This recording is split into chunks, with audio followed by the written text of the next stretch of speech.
Bom dia, gente. Bom dia. Obrigada pela presença de todos. Hoje a mesa é com Jean Willis, deputado federal, e com Cláudio Nascimento, que é coordenador do projeto Rio Sem Homofobia. Nosso tema de hoje, os direitos civis LGBTI. Como abarcar a diversidade? Bom dia a todas, bom dia a todos. Eu quero me desculpar com vocês. A maioria já estava aqui, eu cheguei 10h40. Não gosto desses atrasos.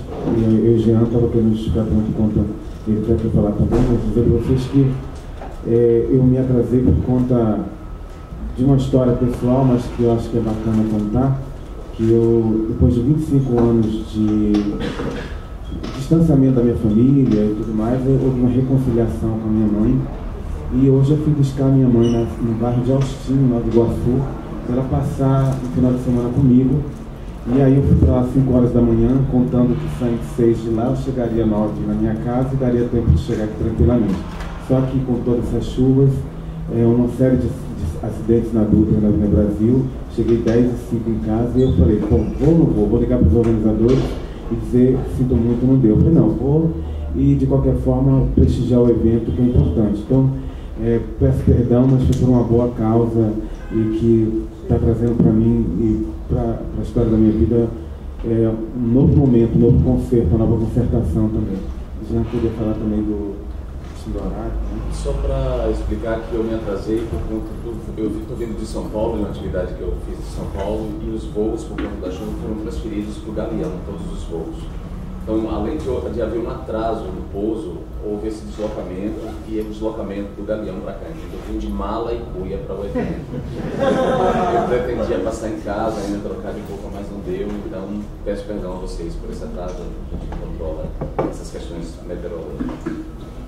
Bem, então vamos, em primeiro lugar eu quero agradecer muito os organizadores do Rio Festival Gay, que já tem uma parceria conosco no governo do estado no programa Rio Sem Homofobia há anos.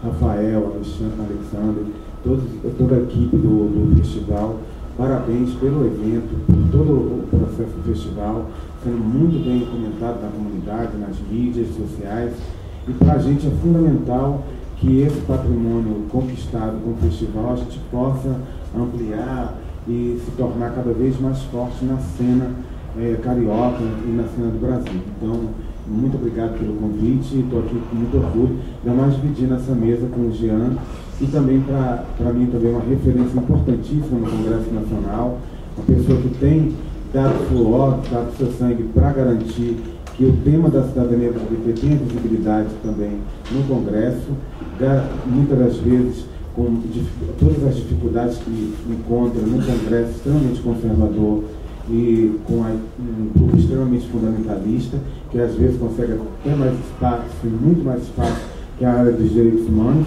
e mesmo assim ele, com outros parlamentares, tem feito uma grande frente lá para enfrentar o fundamentalismo religioso, o conservadorismo ideológico, e garantir que a nossa pauta tenha pelo menos um espaço de discussão e visibilidade. Então, estar aqui com ele é uma honra muito grande. Bom, primeiro dizer para vocês que eu estava ali eu já conversando, acho que eu vou falar um pouco mais do plano estadual, né? E aí o Jean, que é o nosso deputado federal, que tem essa visão também mais nacional, poder dar essa dinâmica.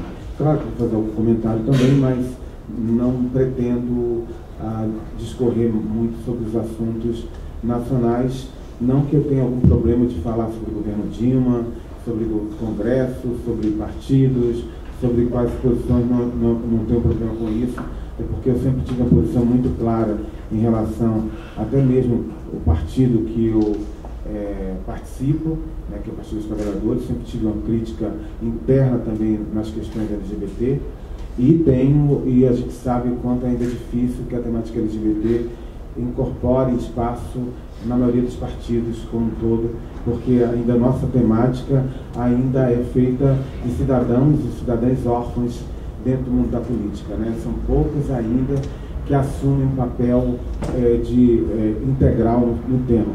E aí a gente tem muitos aliados, às vezes aliados desmobilizados também, que apoiam, mas na hora da festa, mas também não se coloca de forma efetiva. Então também isso acaba não contribuindo muito, porque cria para a gente uma artificialidade de apoio e ao mesmo tempo, na hora que precisa efetivamente, a gente não pode contar. Bom, no Rio de Janeiro, pensando então esses desafios para abarcar a diversidade, né, nos direitos civis, né, o que avançou do ponto de vista das conquistas de direitos no Rio, no Brasil, né, eu acho que um pouco que eu queria levantar. Essa discussão dos direitos LGBTs no Rio de Janeiro, no Estado do Rio de Janeiro, claro que se a gente for pegar os estudos sociológicos, antropológicos, a gente tem lá, já na década de 60, uma turma ok, trabalhando a questão da resistência cultural gay. A gente vai encontrar várias dimensões e fragmentos desse debate da política pública, dos direitos civis, passando pela ditadura e tudo mais. No final da década de 70, com o Grupo Somos, com o Jornal Lampião da Esquina, tendo um papel importantíssimo para gestar um conceito de política LGBT, de emancipar, numa perspectiva emancipatória, uma perspectiva de conscientização de direitos, né, de marcação de posição, de terreno, para garantir um nível de visibilidade identitária do público LGBT e por aí vai. Na década de 80, que também no Rio foi muito forte a discussão da luta contra a AIDS, com toda a conceituação da AIDS associada à comunidade gay como câncer gay, que gerou todo um processo também de descenso, de refluxo, né, de um processo de fortalecimento do movimento gay, lésbico, transexual, que vinha no final da década de 70 e início de 80, e com o advento da AIDS, gera um refluxo muito grande por conta de toda a culpabilização que foi feita contra a comunidade gay e lésbica, gerando inclusive uma necessidade dessa comunidade se fechar para os próprios amigos, companheiros ajudarem os seus irmãos que estavam morrendo de AIDS. Então isso aqui no Rio de Janeiro foi muito grande, muito forte, com a criação dos primeiros grupos gays, como o Grupo Atobá, como o Grupo Pela Vida, que não é grupo gay, grupo de luta contra a AIDS, a BIA, né, vários grupos, os GAPAs, né, vários grupos que se juntaram para dar uma resposta na luta contra a AIDS, se juntando também à discussão dos direitos dos LGBTs, que não tinha como desassociar esse debate, porém, muito mais focado, no primeiro momento, na questão de saúde. Apesar de, mesmo assim, conseguir aquela grande vitória no Conselho Federal de Medicina, com a derrubada da homossexualidade do Código Nacional de Doenças, né? Mas, depois daí, começa um refluxo, há um reagrupamento do movimento também muito forte, com o Grupo Gay da Bahia, com o Grupo Triângulo Rosa aqui no Rio, com o João Antônio Mascarenhas, no processo da Constituinte de 88, quando, então, tenta-se incluir a orientação sexual como parte dos artigos de direitos fundamentais do cidadão, na Carta Magna que estava sendo construída naquele momento, e na hora H, o tal do senador, deputado Bernardo Cabral, que foi senador depois, ele argumenta de que a palavra sexo dava conta de responder a todas as demandas de inclusão da diversidade sexual, que não era necessário incluir o quesito orientação sexual, qualquer outro tema, nessa perspectiva, porque já dava conta. E a gente sabe que, infelizmente, do ponto de vista de categoria jurídica, a palavra sexo ainda está muito associada ao gênero masculino, gênero biológico masculino e gênero biológico feminino. Portanto, mostrando a necessidade e o quanto é atual aquela bandeira de luta por reconhecimento também da necessidade de proibir a discriminação por orientação sexual naquele momento, é tão atual ainda hoje, né? Bom, esse movimento também, eu falo porque surgiu também aqui no Rio, com o João Antônio Mascarenhas muito à frente, um advogado importante, considerado o primeiro ativista gay, assim, por conta de organizar as informações, já no início de 70, quando ainda eu e Jean ainda não estava nem, eu nasci em 71, então já tinha gente aí trabalhando, né, acumulando forças para que a gente pudesse, hoje estar aqui também no mar, né, nesse evento. E daí vem então, depois disso a gente é derrotado na Constituinte de 88, não consegue incluir, porém dá uma visibilidade do debate, e daí a gente começa a trabalhar para a década de 90 uma outra estratégia, de começar a trabalhar a aprovação de leis municipais e leis estaduais para gerar algum nível de acúmulo jurídico-político para a questão dos direitos LGBTs. Por mais que ainda houve algumas tentativas no Congresso Nacional no início da década de 90, com Fábio Feldman, com José Genuíno, com outros deputados que entraram com pedidos de emenda constitucional, retomando a proposta inicial, depois com proposta de projeto de lei ordinária, mas o movimento resolveu, naquele momento, fazer uma incursão para os municípios, para os estados, como uma forma de tentar gerar algum nível de acúmulo, já que os setores conservadores tinham mais força no Congresso e a gente não tinha acumulado, vamos dizer assim, politicamente para poder continuar de forma mais evidente aquela luta. Então, no início da década de 90, começa no município do Rio, Bahia, Salvador, vários outros estados, uma luta para aprovar leis municipais. Aqui no Rio de Janeiro nós aprovamos a primeira lei municipal em 1996, a lei que proíbe a discriminação por orientação sexual em estabelecimentos públicos, em estabelecimentos privados, e também a discriminação ocasionada por agentes públicos. Foi a primeira lei, né? Foi uma polêmica imensa na época na Câmara de Vereadores aqui do Rio. Tivemos que lotar as audiências da Câmara, com os mesmos argumentos que hoje se utilizam, foram os mesmos da época, de que a gente queria fazer uma república gay, que era a ditadura gay, que a gente queria impor a nossa verdade para toda a sociedade, de que isso estimularia o crescimento da comunidade LGBT, tudo isso, né? Mas na época a gente conseguiu uma unidade de força entre diversos partidos e conseguimos então aprovar esse projeto de lei na Câmara Municipal. Depois teve uma outra luta também no Rio de Janeiro, em 1998, para aprovar uma lei estadual contra a discriminação, de autoria na Câmara, foi de autoria da antiga Jurema Batista, Augusto Boal, né, Pedro Porfírio, de partidos diferentes que se juntaram para aprovar o projeto. Na Alerj também surgiu uma luta, junto com Carlos Mink e mais vários outros deputados, para aprovar uma lei estadual que punisse também a discriminação por orientação sexual, usando também a mesma estratégia da lei municipal, pegando a questão do direito administrativo, porque do ponto de vista criminal, né, é só mesmo na esfera federal que você pode ter uma lei. No Brasil, não poderia ter uma lei na esfera criminal local, né, gente? Depois já me explica melhor, que ele é deputado, então está mais fresquinho nesse tema. E daí, então, nós trabalhamos nessa aprovação, conseguimos ter uma vitória, foi extremamente também estressante do mesmo jeito, teve que ocupar o espaço, várias audiências públicas e também acompanhar o plenário para votação. Conseguimos a vitória. Só que, recentemente, em 2013, não me engano, 2012, final de 2012, o Tribunal de Justiça do Rio de Janeiro revogou a lei estadual 3406 do então atual deputado Carlos Mink, e por um argumento utilizado pela bancada evangélica, pelo pastor Edno Fonseca, que é deputado da Alerj. Ele usou um argumento formal de vício de iniciativa.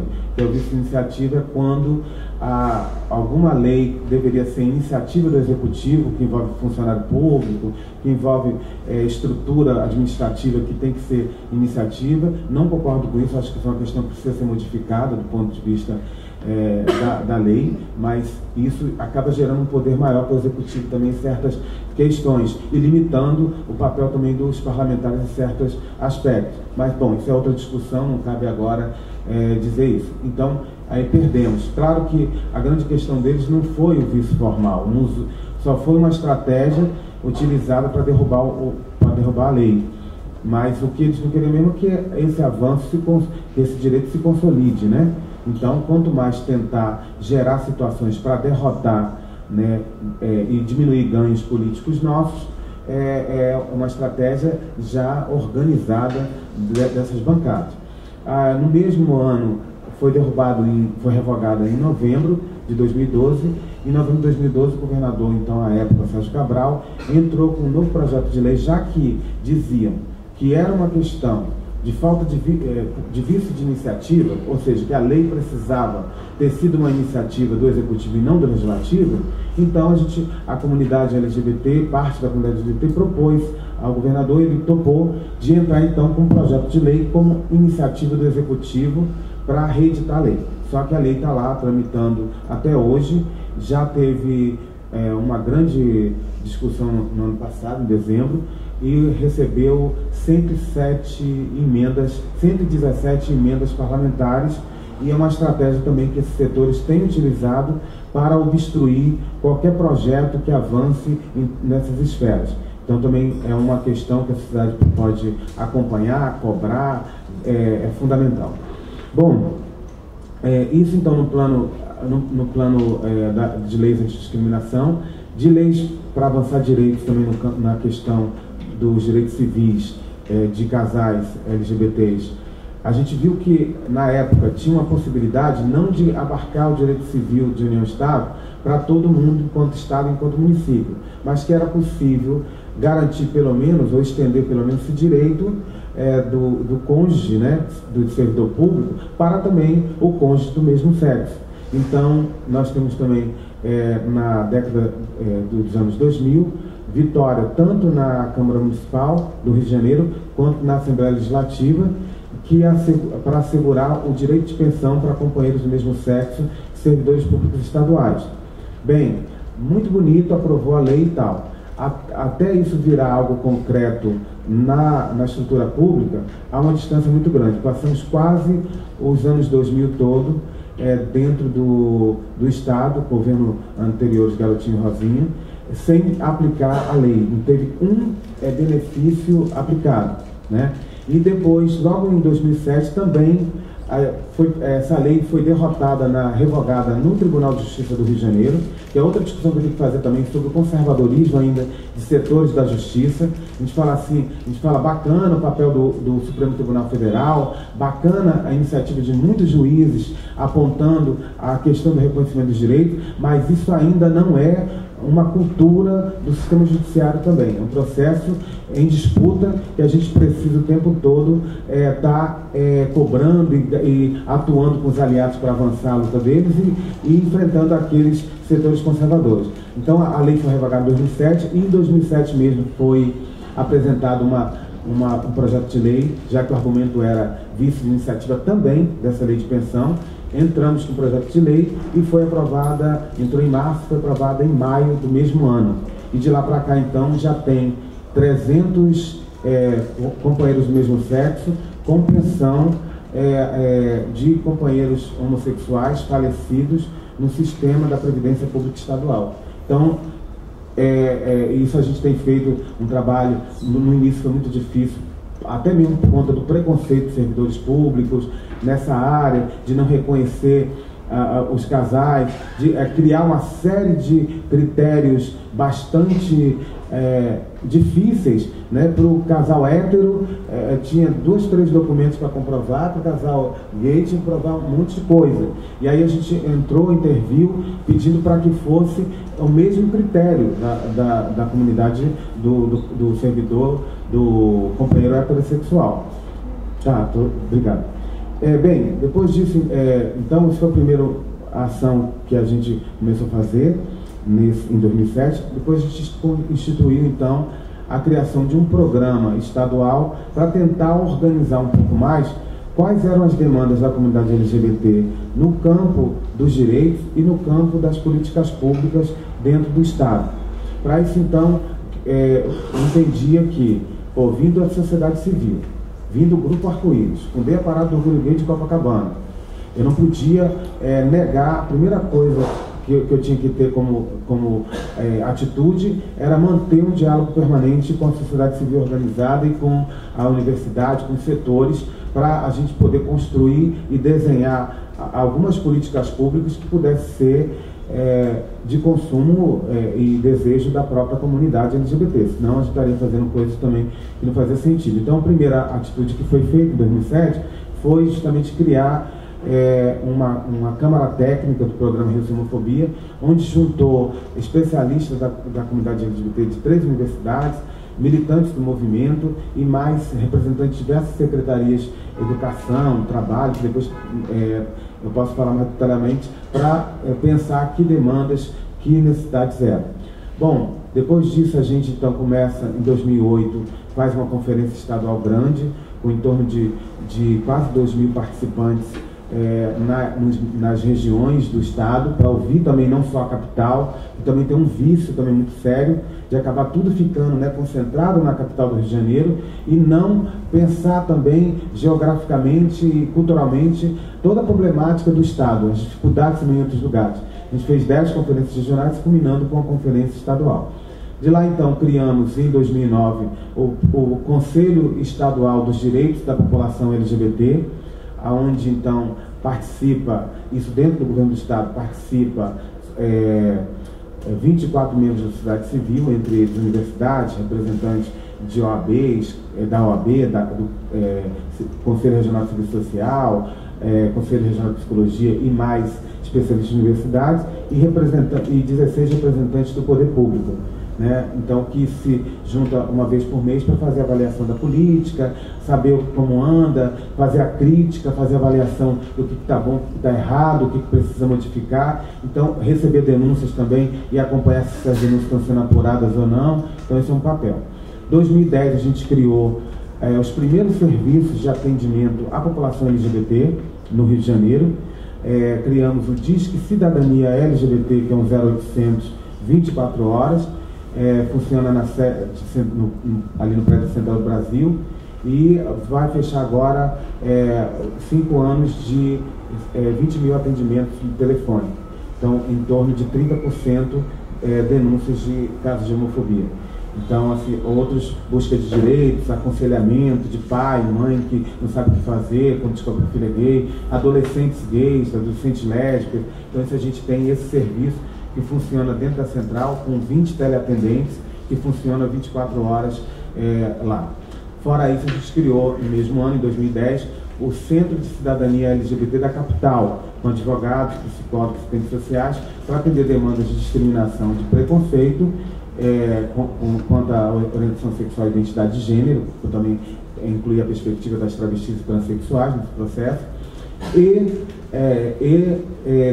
Esse centro, então, ele funciona na capital desde 2010, e depois nós implantamos também 2011, 2012 na Baixada Fluminense, em Caxias, em Niterói, para atender aquela região de lá, que um chama Oceânica, outro chama Região Leste, outro chama Metropolitana 2, então cada um tem um nome.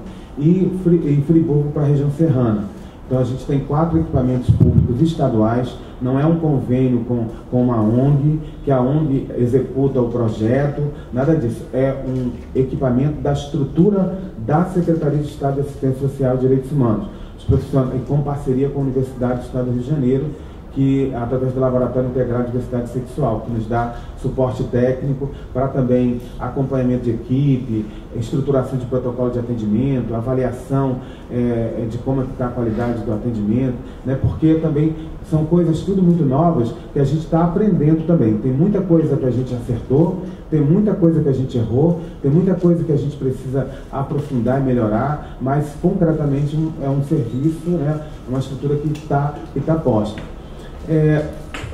Fizemos algumas campanhas importantes contra a homofobia, uma campanha grande em 2011 com investimento de 7 milhões de reais, com cobertura em mídia, materiais bastante vasto para divulgação do programa Rio Sem Homofobia e dos serviços, e de uma perspectiva tolerante, não discriminatória e de respeito à diversidade no Estado.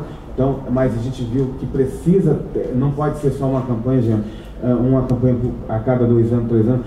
Infelizmente, nesse caso, vai precisar realmente mais recursos para ter uma campanha pelo menos uma vez por ano, com recursos, para garantir que a gente possa avançar mais no sentido também de trabalhar o imaginário da sociedade sobre o tema, e o próprio imaginário da comunidade LGBT, de que ela precisa se colocar como agente da sua história, como protagonista de direitos. Então, nesse sentido também, a gente sabe que por muitos anos, não só o Estado do Rio de Janeiro, como o poder público como um todo, ficou distante e omisso diante de diversos dos temas prefeitura, estado, governo federal e tal. Então, de uma hora para outra também, que a população LGBT vai entender que agora tem uma porta lá de entrada que ela pode procurar. Então, também é um processo também que é papel do poder público mostrar que realmente vai valer a pena a comunidade procurar. E, às vezes, acaba ainda hoje gerando uma ideia de que não vale a pena em certos setores, por conta ainda de que, por mais que a gente avançou muito, por exemplo, no processo com a área de segurança pública, na área de formação, na área de atendimento, né? Mas, hora e outra, acontece uma situação de um mau atendimento, e a gente está trabalhando numa perspectiva de quê? De agir corretivamente naquele caso, porque não podemos deixar, tem que virar um caso exemplar, mas, ao mesmo tempo, gerar condições para que isso não contamine toda a estrutura do serviço público, para mostrar que aquilo ali é um mau exemplo e não pode ser tratado como um exemplo para todos e nem ser generalizado. Então, é um processo também que a gente vem fazendo. Então, a gente não fica botando atrás do tapete, escondendo. Quando tem denúncia envolvendo um policial, envolvendo um professor, envolvendo um profissional servidor público, a gente tem aberto procedimentos, inquéritos administrativos, e aí tem uma coisa muito bacana também que no Conselho LGBT está se discutindo, que é o seguinte: nem tudo dá para a gente já trabalhar com a ideia de punição completa. Tipo assim, o regime da Polícia Militar é muito duro, o regime da ditadura militar ainda, aquele estatuto. Eu sou contra, acho que tem que realmente mudar o estatuto da polícia. Tem que estar no marco hoje da sociedade atual, não dá para ainda estar com esse lixo autoritário da ditadura. Agora, tem 2 minutos só, tá, gente? Agora, é importante dizer que, nesse sentido, o Conselho vem propondo a gente trabalhar também medidas alternativas. Então, por exemplo, tem casos de policiais que agiram em dado momento incorretamente, discriminatoriamente. A própria comunidade ou a pessoa discriminada às vezes propõe, em vez de dar uma punição para perder a matrícula, para sair da polícia, trabalhar, por exemplo, uma formação da mentalidade daquele indivíduo, ele trabalhar fazendo alguma ação de prevenção da AIDS. Então já aconteceu situações como essa, e só não divulga até para não gerar uma coisa também de persecutória contra o próprio profissional, né? Então também tem essa questão.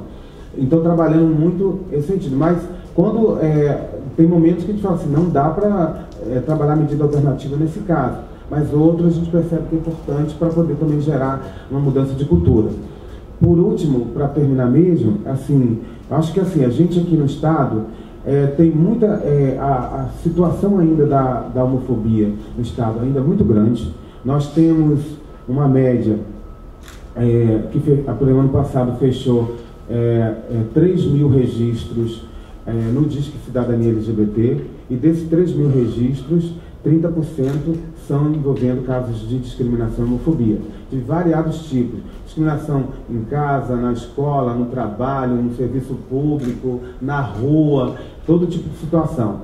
Então, a gente tem analisado qual a incidência, em que regiões tem uma maior incidência, que hoje a gente pode medir um pouco mais essa questão da incidência também, para investir nos lugares que tem mais incidência de violência, por alguns municípios que a gente até, no primeiro momento, não tratava como uma prioridade, porque achava que eram municípios menores, achava que estava concentrado mais, por exemplo, nos grandes centros, e a gente viu que, por exemplo, tem municípios pequenos do interior do Rio de Janeiro, com 30 mil habitantes, 40 mil habitantes, com incidência, se comparada com a capital, é grande, muito grande. Então a gente começou a fazer o quê? Trabalho de capacitação de servidores públicos municipais, ações de apoio aos movimentos gays locais de eventos, para gerar também visibilidade local, coisas desse tipo. Então, eu teria mais coisas para falar, mas dizer o último caso, até que o Jean me passou também, da Carla Ávila e sua companheira, que foram agredidas na sexta-feira em Ipanema.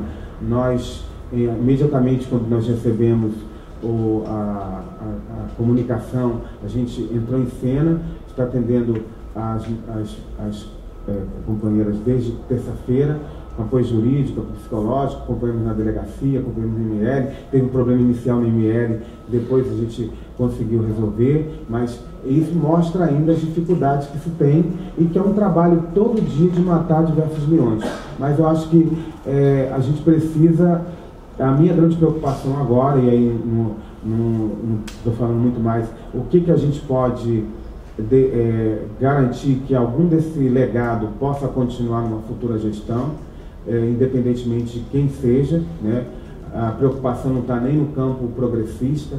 No campo progressista das candidaturas progressistas não é problema. Preocupação no campo das candidaturas focadas mais, ligadas ao fundamentalismo religioso, que estão na frente de pesquisas, pode gerar uma preocupação muito grande para nós mesmos, não preocupado com o meu emprego, porque se eu vou cuidar da minha vida quando sair em dezembro, cuidar de fazer outra coisa, mas preocupado com o legado que a gente construiu, que acumulou, que é preciso a gente garantir que ele permaneça e se amplie. Porque hoje o que a gente conseguiu fazer foi colocar uma pedra fundamental dentro da estrutura pública e agora essa pedra fundamental precisa se ampliar e gerar mais ações. Quero agradecer a vocês por esse espaço e dizer que estou aberto então para a nossa conversa depois. Obrigado. Mais uma vez, bom dia a todas e todos vocês, os companheiros de mesa, Priscila e o Cláudio Nascimento. Cláudio aí, companheiro de muitas batalhas. A razão da gente estar reunido aqui, eu creio, apesar do tema, do título, Direitos da População LGBTI, que agora tem o I, de intersex. A razão da gente estar aqui é a homofobia, né? E quando eu falo homofobia, eu quero me referir a homo, lesbo, transfobia, porque essa palavra é tão grande e não ganhou textualidade social que eu insisto em usar a homofobia como sinônimo de todas as fobias contra a comunidade LGBT. E lembrar também que essa sopa de letras é uma manifestação recente, né? Na verdade, a razão de nós estarmos aqui hoje, apesar do título do nosso debate, é homofobia, e quando eu me refiro a homofobia, eu estou falando em homo, lesbo, transfobia, e que eu me recuso a usar publicamente o termo homo, lesbo, transfobia, porque quando eu falo publicamente, eu estou me comunicando para um público heterogêneo, não só um público iniciado das universidades, das academias e mesmo dos ativistas LGBT. Estou me referindo a todo mundo, e essa palavra homo, lesbo, transfobia não ganhou ainda textualidade social.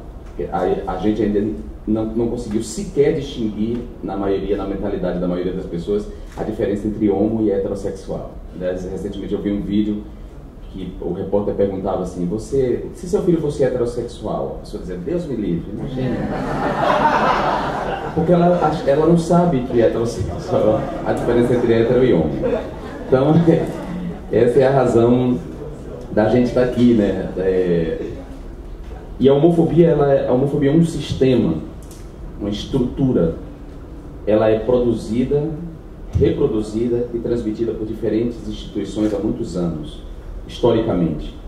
Instituições, ou aquilo que Louis Althusser chama de aparelhos ideológicos, os aparelhos que constroem as nossas ideias sobre o mundo, sobre as outras pessoas, sobre nós mesmos.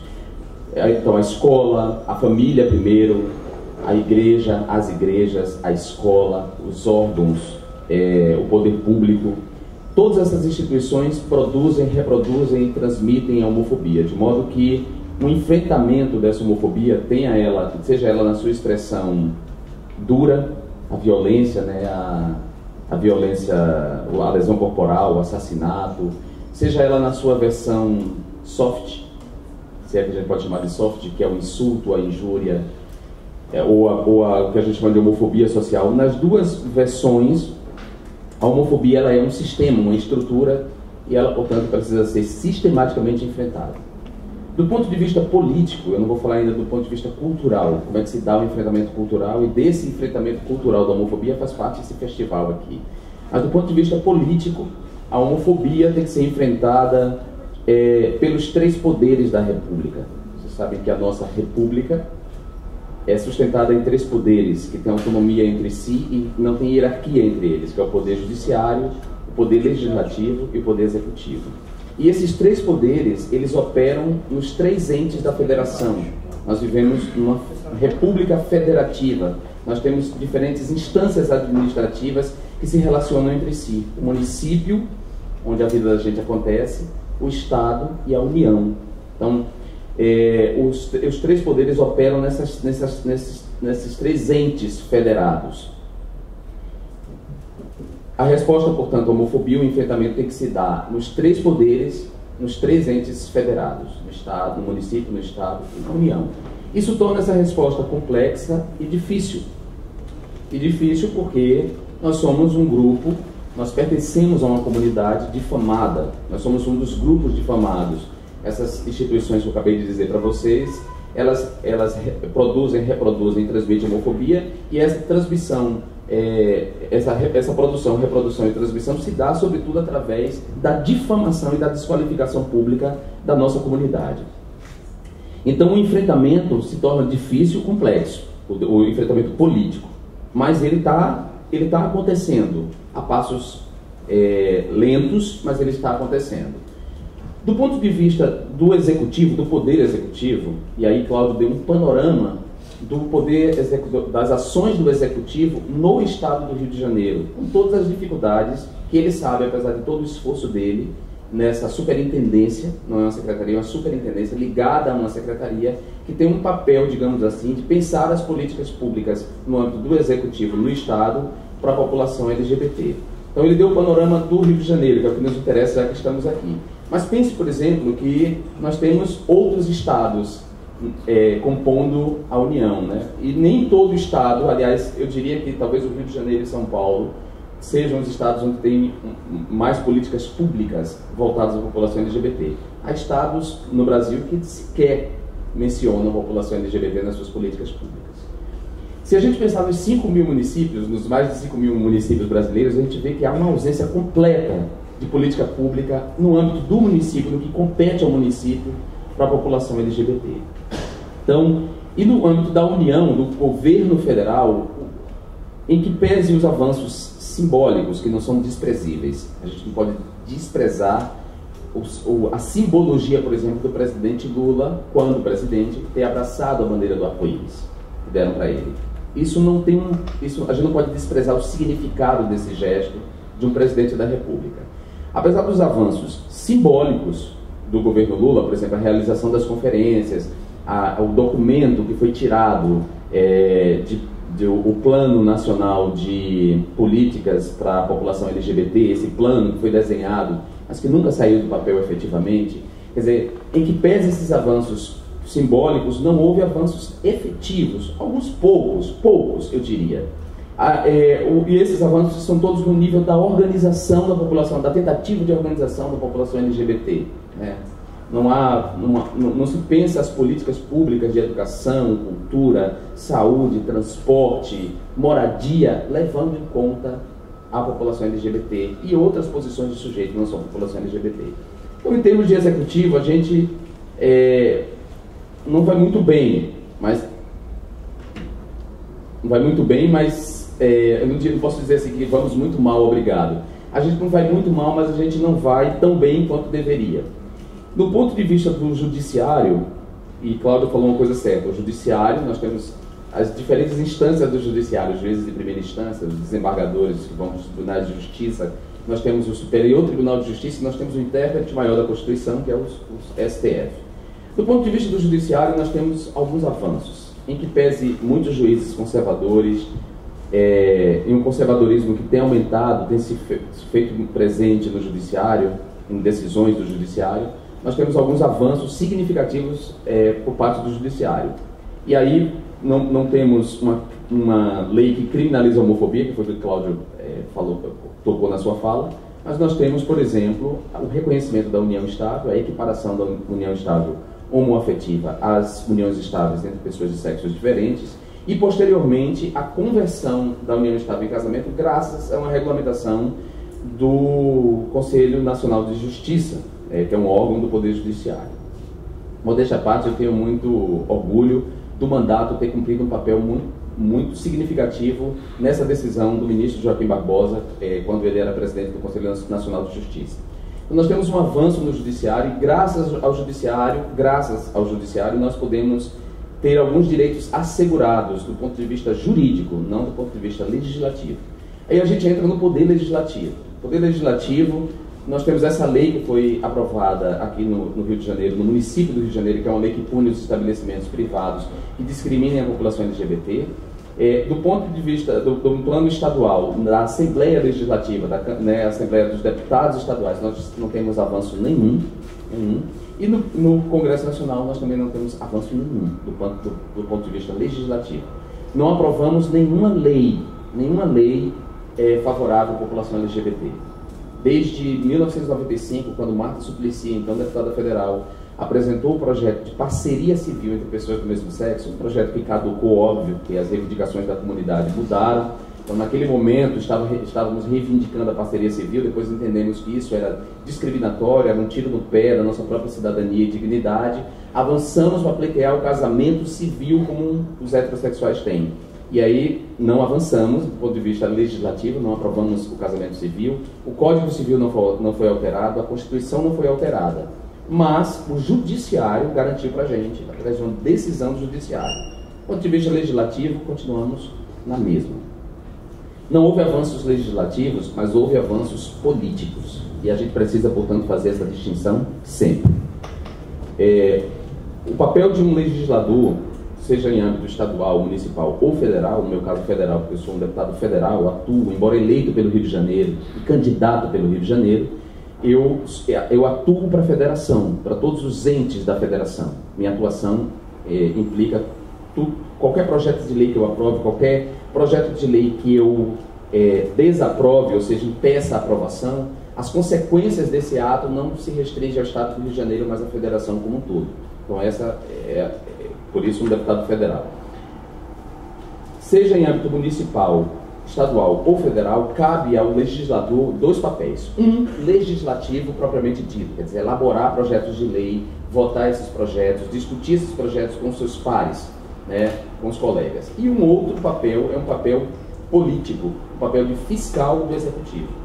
O deputado federal tem um papel de fiscalizar o executivo, cobrar políticas públicas e cobrar a execução orçamentária. Nesse quesito, no que diz respeito à fiscalização do executivo, o meu mandato, a presença, e eu estou falando do meu mandato porque sou eu, mas poderia ser qualquer outro deputado que tivesse essa característica que eu tenho e que fizesse um mandato nos moldes que eu fiz.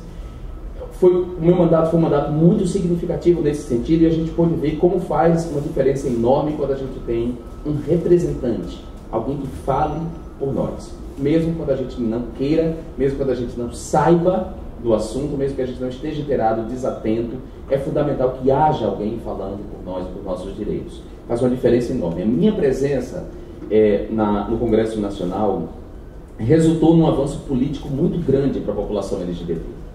Da qualidade dos temas, da qualidade da discussão em torno dos temas LGBTs por conta da minha presença lá. Claro que não basta ser LGBT, poderia ter um outro deputado que fosse gay assumido, mas que não tratasse as questões da maneira que eu trato e que, portanto, esse deputado hipotético não traria os resultados que a minha postura, a minha condução trouxe para a comunidade LGBT. Então, quais são esses avanços políticos, por exemplo? Vamos pensar numa questão fundamental. Não há política pública sem dinheiro, sem orçamento.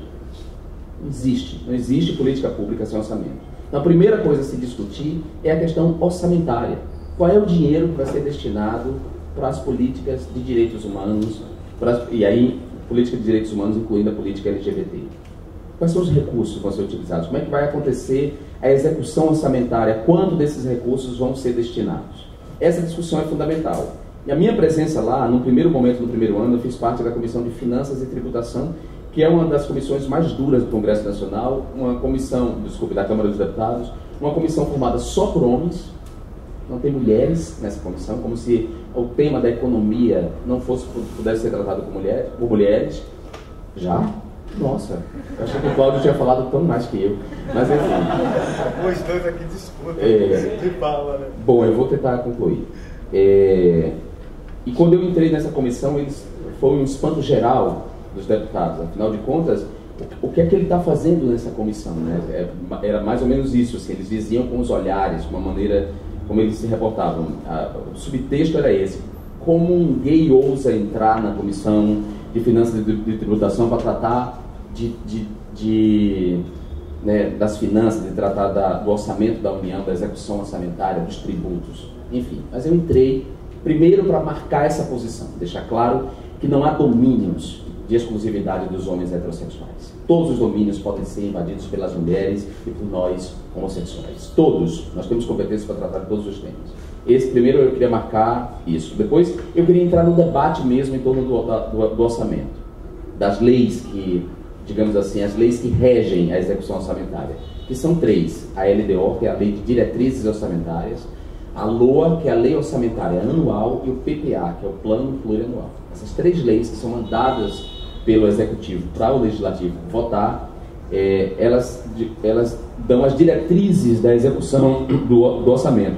E orçamento, não sei se todo mundo está inteirado desse assunto, mas o que a gente chama de orçamento geral da União é o dinheiro, o montante dos nossos impostos, né? A gente paga imposto, e esses impostos todos que nós pagamos, todos nós pagamos, independente da nossa orientação sexual, identidade de gênero, todos pagamos impostos. Esses impostos, esses recursos, compõem esse montante chamado Orçamento Geral da União. E aí o governo federal manda um plano de execução orçamentária, como é que esse dinheiro vai ser aplicado, quanto vai para a educação, quanto vai para a saúde, quanto vai para o transporte. E nós lá discutimos esse plano de execução orçamentária, modificando ele. Então isso é o Orçamento Geral da União. E quando eu digo todos nós pagamos, até mesmo quem não trabalha, quem não tem carro, por exemplo, o IPTU é um imposto que a gente paga, um imposto sobre a propriedade territorial. O IPVA é um imposto que a gente paga por ter carro, né? Nós, até pouco tempo a gente pagava, qualquer transação bancária a gente pagava como era o nome do imposto? Era o CPMF, que deveria ser destinado para a saúde. Mas, independente desses impostos que são nominados, nós todos contribuímos com o imposto indireto. A nossa tributação, a tributação no Brasil é uma tributação indireta, que se dá por meio do consumo. Então, cada vez que vocês compram uma mercadoria, seja ela qual for, da camisa na Zara até a lantejoula no Saara para fazer o vestido da transformista, você está pagando um imposto. É sério, a gente está pagando imposto. E essa tributação ela é injusta porque o Ike Batista, por exemplo, se for comprar um pacote de macarrão, paga pelo pacote de macarrão mesmo que o mendigo que pegou ali a esmola e comprou o mesmo pacote de macarrão. Essa é uma tributação injusta. O Brasil precisa, antes de tudo, de uma reforma tributária para ser mais justa. Bom, mas dito isso, todos pagamos esses impostos, mas nós LGBTs, embora paguemos esses impostos, não somos beneficiados pelas políticas públicas, muito pelo contrário, né? Nós somos alijados de uma série de direitos e tem uma ausência generalizada de políticas nos 3 entes da federação. Então, quando se pensa nos recursos, quando a gente aplica um recurso na educação, por exemplo, a União repassa para o Estado e para o município dinheiro para investir em educação, esse dinheiro investido não leva em conta a diversidade da comunidade escolar. Pensa num aluno abstrato, sem ser posicionado. Então, as questões LGBTs não são levadas em conta e os alunos LGBTs sofrem bullying, são obrigados a ler um livro didático, são obrigados a ler um livro didático em que eles estão praticamente invisíveis e ausentes, são obrigados a sentirem humilhação por parte dos professores que não foram preparados por nenhum programa de formação continuada. Quando se pensa na formação continuada do professor, não se coloca no conteúdo da formação continuada a identidade de gênero, o tema do gênero e da orientação sexual. Ou seja, se botou dinheiro num programa de formação continuada de professores e eu contribuir com esse dinheiro tem ali os meus impostos, é óbvio que deveria ser óbvio que a gente deveria ter que ser observado por esse Estado. Mas a gente não é observado por esse Estado. Então, a minha presença lá fez com que eu levantasse essa discussão. E na hora de fazer as emendas individuais ao orçamento, quer dizer, cada deputado pode dizer para onde o dinheiro vai ser, determinado montante de dinheiro vai ser direcionado, na hora de fazer as emendas individuais, eu fiz todas as minhas emendas pensando nisso. Todas elas. E aí, não basta um deputado fazer a emenda ao orçamento, dizer, não, eu quero destinar X recursos para esse programa ou para essa instituição. Além disso, essa emenda tem que ser paga, quer dizer, o governo federal tem que pagar, transferir esse recurso. Às vezes eles duram, para a transferência de recursos, está lá empenhado o recurso, mas ficam 3, 5, 6 anos para transferir o recurso. Mas ainda bem, graças a Deus, graças ao universo, graças aos orixás, graças a todas as entidades, as minhas emendas principais foram pagas, porque eu fiz essa batalha, que é política, que eu falei para vocês. Eu destinei, por exemplo, uma emenda para o Gafreguini, o Hospital Gafreguini da Unirio, que é o hospital que trata de referência de HIV e AIDS no Rio de Janeiro, no estado do Rio de Janeiro. E por ser um hospital universitário, é um hospital que trata das pessoas mais pobres. E vocês sabem muito bem que a AIDS hoje tem atingido, de uma maneira geral, tem crescido bastante na população LGBT, sobretudo a população masculina, né, gay, e a população masculina pobre. Então o Gafreguini trata dessas pessoas. Eu achei que era significativo, importante, produtivo colocar recursos nesse hospital para ampliação da enfermaria, para que tivesse condição de atender mais pessoas, atender melhor, e também no programa de diagnóstico do vírus, né? Equipamentos novos que fazem um rastreamento do vírus da AIDS com milímetro cúbico de sangue, que torna o tratamento muito mais eficaz. Então, pense aí, na hora de pensar uma política de saúde, dos recursos da saúde, a presença de um deputado com essas características faz toda a diferença, porque o recurso foi pago, o Gafreguini recebeu. Eu destinei um recurso do Ministério da Cultura para um festival que infelizmente não saiu dos moldes como eu imaginava que ele fosse sair, mas de qualquer forma ele aconteceu. Do jeito dele, do jeito que aconteceu, foi o primeiro, viram outros, que foi o Festival de Cultura LGBT. E por que eu pensei nesse Festival de Cultura quando eu destinei esse recurso? Quando eu tive a conversa com Marta Suplicy, eu disse isso para ela: olha, a população LGBT, ela tem que ser pensada na perspectiva da economia criativa. Sobretudo a população T, de transexuais e travestis. Essa população, ela move um dinheiro, um recurso. Cada vez que a Suzy Brasil compra acessórios para o show dela, ela está movendo uma economia. Ela está movendo essa economia. Comprando, pagando, ela move essa economia. Entretanto, há muito pouco recurso, dizer de outra forma.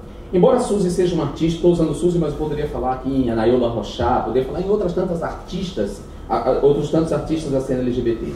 Esses artistas, embora sejam artistas, cumpram essa função nas boates, montem os seus shows, gastem por esse show, esses artistas não têm acesso aos recursos da cultura.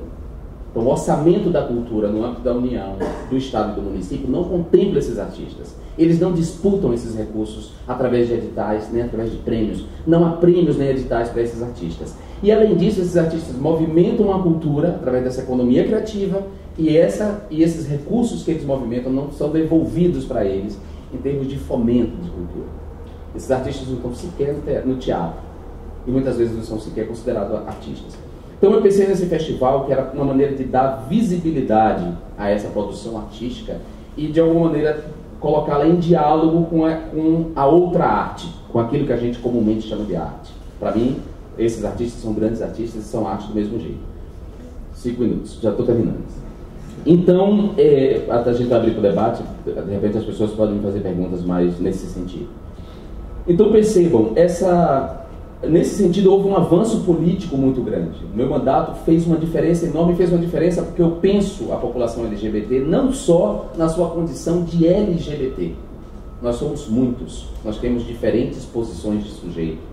E dependendo das posições que a gente ocupa, a gente amplia a nossa miséria.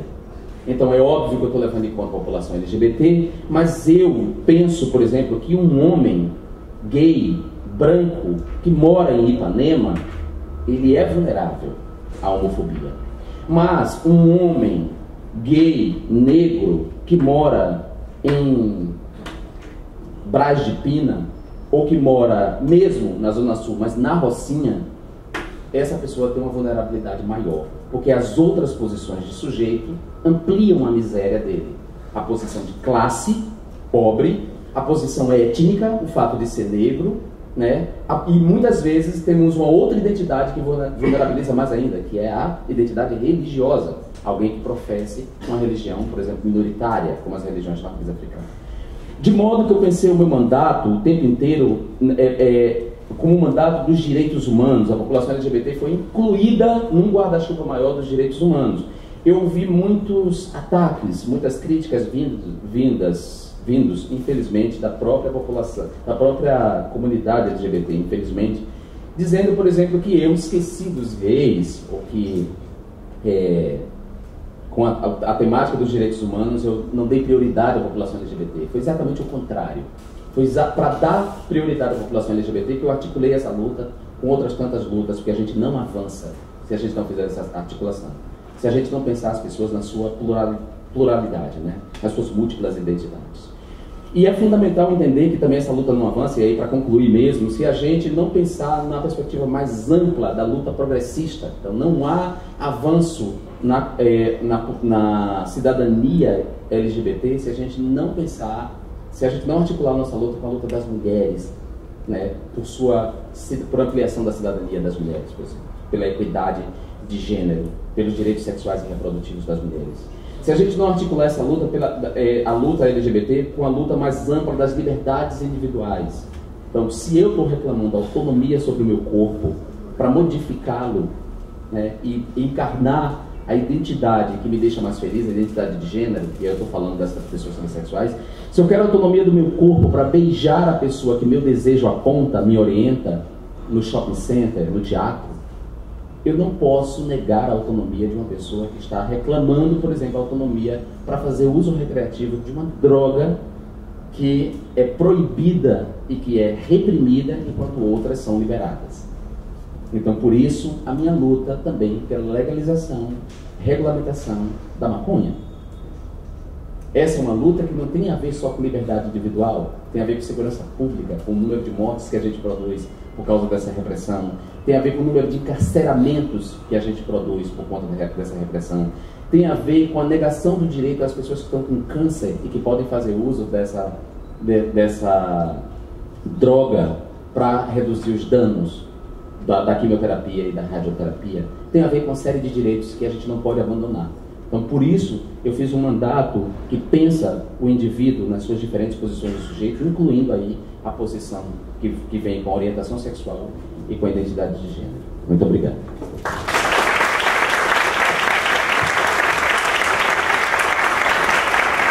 Bom dia a todos, meu nome é Sérgio, Jean, Cláudio, prazer ver vocês. É uma alegria mesmo ouvir os dois, cada um nos seus posicionamentos, mas é dessa união que a gente vai fazer a força, com certeza. Eu queria fazer uma pergunta para cada um deles, não sei se eu posso fazer. Uma para o Cláudio, porque o Rio Sem Homofobia, como ele colocou e o Jean também falou, enfrenta várias dificuldades e avança à custa de muito trabalho.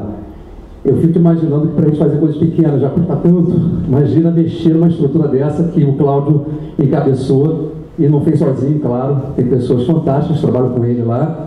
E eu acho que o Rio Sem Homofobia pode inspirar muita coisa boa no país, apesar de ele estar muito centrado, claro, em função de ser do poder estadual fluminense, aqui no Rio. Então a minha pergunta para o Cláudio é: o Rio Sem Homofobia já inspirou outros estados? Eu sei que São Paulo tem uma boa relação, né, direta assim com vocês, mas outros estados, além de São Paulo, pode falar de São Paulo também, a fazer alguma coisa parecida? Talvez não tão grande por falta de recurso ou de interesse, mas já tem um germezinho, no bom sentido da palavra, brotando, crescendo lá.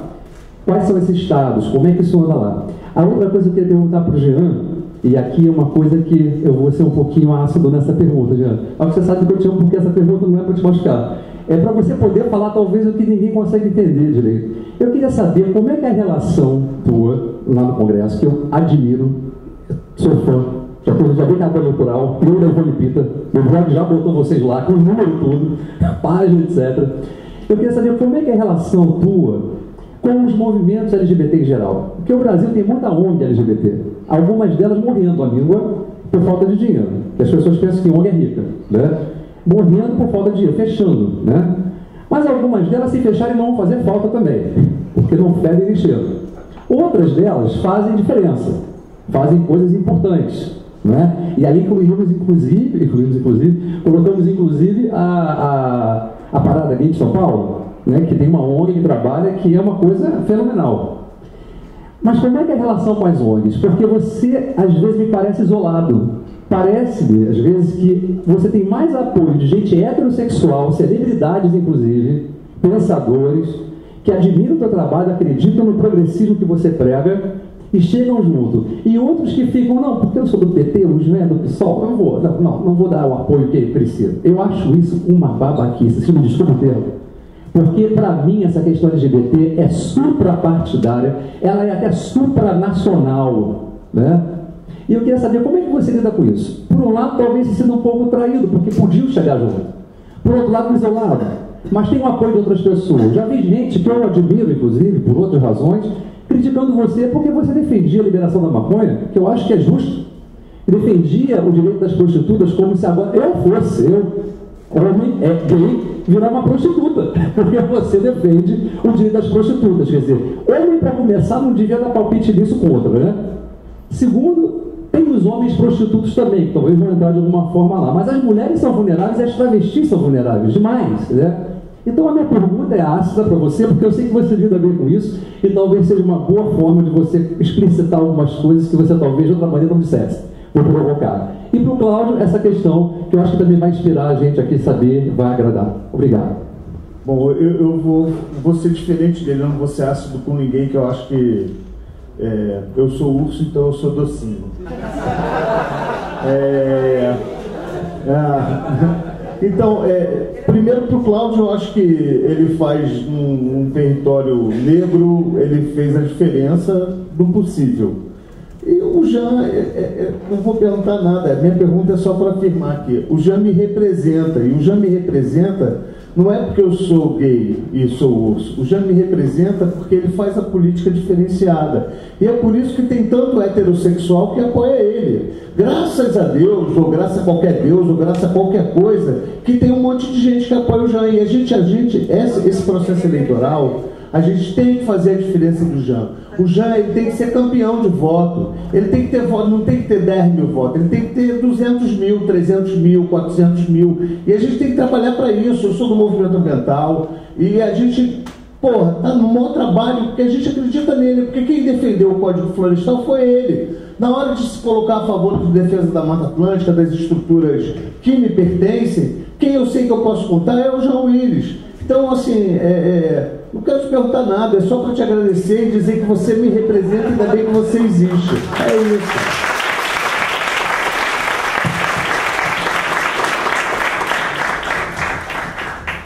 Érico, vou tentar ser rápido, então. Bom, considerando, né, o tema da mesa de abarcar diversidades e que é um seminário dentro do Festival de Cinema, aliás, cumprimento, estive aqui ontem, está bastante bacana o seminário. Eu queria ouvir um pouco mais o Jean e ouvir o Cláudio também sobre as possibilidades da cultura e das representações, né, da população LGBT.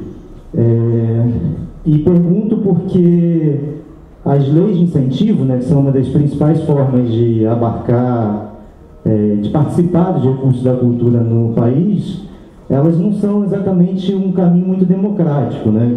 À medida que quem consegue acessar, quem consegue formatar um projeto cultural, já é uma parte restrita da população, tanto do ponto de vista empresa, que tem que estar envolvida, enfim, quem é gestor cultural, produtor cultural, conhece um pouco mais da rotina, da dificuldade de formatar o projeto.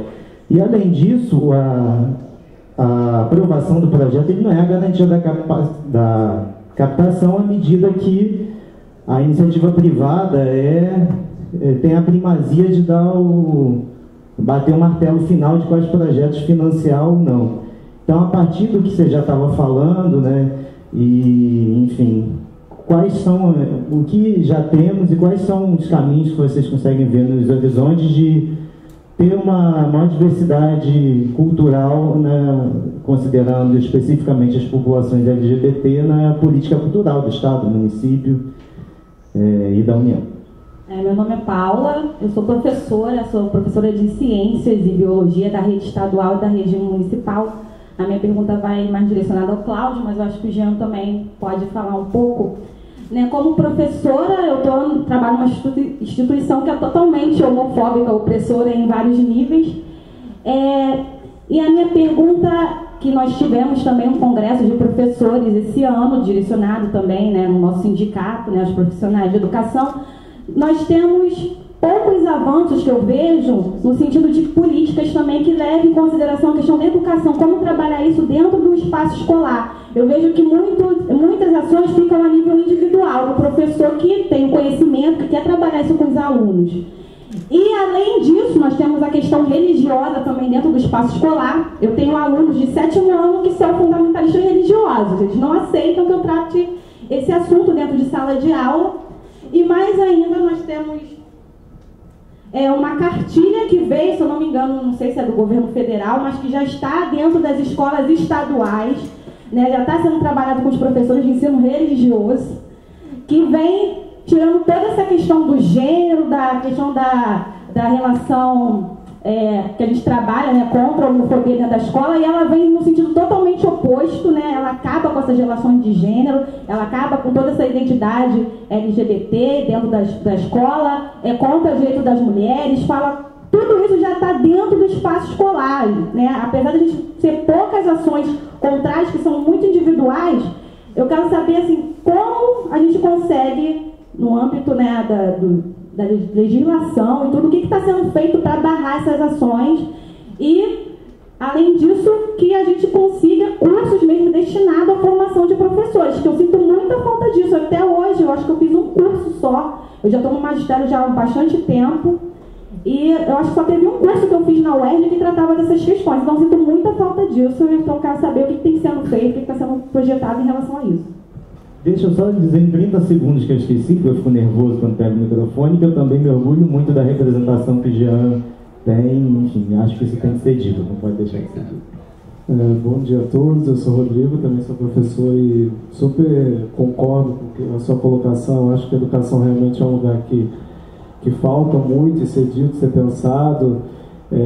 Existe muito preconceito mesmo quando a gente trata de homofobia dentro da escola. Então, a minha pergunta criou-se uma celeuma em relação à questão do kit anti-homofobia, né? Então, assim, criou-se toda uma egrégora muito grande que ainda não é discutida, não foi muito falada. Acho que pendeu-se mais para o lado conservador, né, que tentou demonstrar que o que se tratava era um projeto de conversão das crianças, né, desde da mais tenra idade, em rumo ao mundo gay. Então, eu queria saber como que, mais precisamente, o Jean Willis percebe essa questão, como que foi esse debate, como que permanece, né, essa questão do kit anti-homofobia, mas mais especificamente em relação a essa questão do ensino infantil, porque não ficou claro. De repente, criou-se o debate de um kit anti-homofobia num espaço que representativo nacionalmente, quando o corpo da nação não tinha noção do que era esse kit anti-homofobia, né? Então, acho que foi um movimento meio contrário. Assim, não em todo o conjunto nacional não tinha noção. É claro que representantes civis que engajaram o projeto tinham noção. Então, eu ainda tenho dúvidas em relação a essa questão do kit anti-homofobia, a quantas anda, existe ainda projetos de retomada, a quantas anda esse projeto, é isso. A pergunta do Sérgio é uma pergunta tão, eu diria que não é nem ácida, é complexa, porque exige uma resposta. Cadê ele, Sérgio? Sérgio, aqui. Você sabe que sua pergunta exige uma resposta que não é simples, né? Então, vamos lá. Primeiro, a gente tem que distinguir duas coisas que elas são distintas e há uma relação entre elas, mas elas são distintas. Uma coisa é a comunidade LGBT, outra coisa é o movimento LGBT. A comunidade LGBT é a comunidade maior de nós que partilhamos esse sentimento de pertencimento ao mesmo grupo, né? Essa sopa de letras, lésbicas, gays, bissexuais, travestis, transexuais, intersexo. O que é que faz com que nós, tão diferentes entre nós, pertençamos a uma mesma comunidade e tenhamos esse sentimento de pertencimento? Isso é a comunidade LGBT ampla, dispersa, que existe na sua dispersão, embora partilhe esse sentimento coletivo. Somos nós que estamos nas boates gays, que estamos nas saunas gays, nos bares gays, nos lugares de pegação, nas festas, nas raves, nas homenagens a Lady Gaga, Madonna, Beyoncé. Quer dizer, somos nós que partilhamos tudo isso, nós somos a comunidade LGBT. E a comunidade LGBT, ela muitas vezes é alheia ao movimento LGBT. Ela não reconhece o movimento LGBT, ela nunca ouviu falar sequer de ONGs LGBTs, certo? Ela partilha um sentimento de pertencimento, ela vive a identidade, mas ela é despolitizada, ela não está atenta à política, ela está mais preocupada com a plataforma mesmo da Lady Gaga, que é também, isso não é uma reclamação que eu estou fazendo, é porque eu também não quero estigmatizar uma comunidade que já é estigmatizada. A população brasileira é despolitizada de maneira geral, e a comunidade LGBT ela é muito despolitizada. Então, e aí o movimento LGBT nasce da comunidade. O movimento são aquelas pessoas, vêm das pessoas mais politizadas. E nós temos um movimento tradicional, digamos assim, um movimento que já é tradicional, que está institucionalizado em ONGs que já têm uma atividade há muito tempo, e ONGs que se estruturaram muito no próprio avanço do PT, como um partido de esquerda, como um partido progressista, que representava um partido de esquerda. Então, ativistas do movimento LGBT se institucionalizaram na mesma proporção em que o partido foi avançando e que o partido chegou ao governo federal. Estamos aí há 12 anos, mais de 12, né? Não, 12 anos. 12 anos de governo petista, então esse movimento tradicional LGBT ele se concretizou aí, muito junto com o PT, né, no diálogo. Então nós temos essa comunidade mais ampla. Eu diria que o meu mandato, dialoga com a comunidade. Eu abri um canal de diálogo com a comunidade LGBT, que é uma coisa que o movimento não fez ao longo desses 12 anos. Embora parcialmente financiado pelo governo federal, por meio de uma série de ações, conferências, enfim, o movimento não se preocupou em criar essa capilaridade, em ampliar a sua base social, em fazer essa educação política, em converter essa comunidade dispersa num grupo com um objetivo político muito claro. De modo que ao longo desses 12 anos a gente nunca conseguiu, o movimento nunca conseguiu eleger ninguém, embora reúna 2 milhões de pessoas na Parada de São Paulo. Então, como é possível reunir 2 milhões de pessoas na Parada de São Paulo e não eleger ninguém? Só é possível por isso, porque é uma distinção entre a comunidade dispersa e o movimento. O meu mandato, a maneira como eu conduzi ele, a minha figura, o apelo pop que tem a minha figura, pelo fato de eu ter participado de um programa de televisão, pela maneira como eu trato esses temas, a minha relação com os meios de comunicação, o fato de eu ser jornalista, sei lá, os meus belos olhos negros, enfim, por algum motivo, eu abri o diálogo com a comunidade. E ao abrir o diálogo com a comunidade, eu fiz de uma maneira muito clara esse diálogo. Eu quero falar para essas pessoas, eu quero politizar a existência dessas pessoas, eu quero que elas entendam que elas têm que se engajar politicamente para que a cidadania delas seja garantida. Eu despertei um ciúme no movimento tradicional. E eu também pensei o seguinte, o movimento LGBT ele precisa de gás, ele precisa de renovação. Existem pessoas muito bacanas, veteranos, Cláudio, Motti, muita gente, muitos veteranos que fizeram muita coisa e nós temos que ser muito gratos a eles, pelos que eles fizeram. Sobretudo no momento lá da AIDS, né, que o movimento LGBT se confundia com o movimento de AIDS. Eles fizeram muito. Mas o movimento tem que se renovar também, ele tem que se abrir para novas formas e novos ativismos. E aí, por ser um profissional de comunicação, ser jornalista, ser professor de teoria da comunicação, eu sou muito atento às novas tecnologias da comunicação, então eu comecei a identificar nas redes sociais os novos ativistas, aqueles que não sabem sequer que são ativistas, mas que são ativistas. Figuras que foram para o humor, que usaram a via do humor, como a Cleiciane, aquele perfil público da Cleiciane, Hugo Gloss, e por aí vai. Coletivos como Põe na Roda, Bibas from the Sky. Quer dizer, há um novo ativismo acontecendo que não tem essa cara da velha política, que é uma nova política, a política do comportamento, a política do afeto. Eu passei a dialogar com essas pessoas, então eu diria, Sérgio, que eu não estou isolado, eu posso estar isolado desse movimento. E por que eu estou isolado desse movimento? Vamos lá. Como esse movimento se fortaleceu muito junto com o PT, o fato de eu ser do PSOL já fez com que eles dissessem: não quero diálogo com o João Willis, porque ele não é do PT. Ele não é deputado eleito pelo PT, ele não é petista, então não queremos diálogo com eles. Eu convidei esses coletivos para uma conversa. E aí eu sentei para falar o seguinte para eles: olha, vamos mudar a estratégia pública de enfrentamento. Vamos mudar a pauta.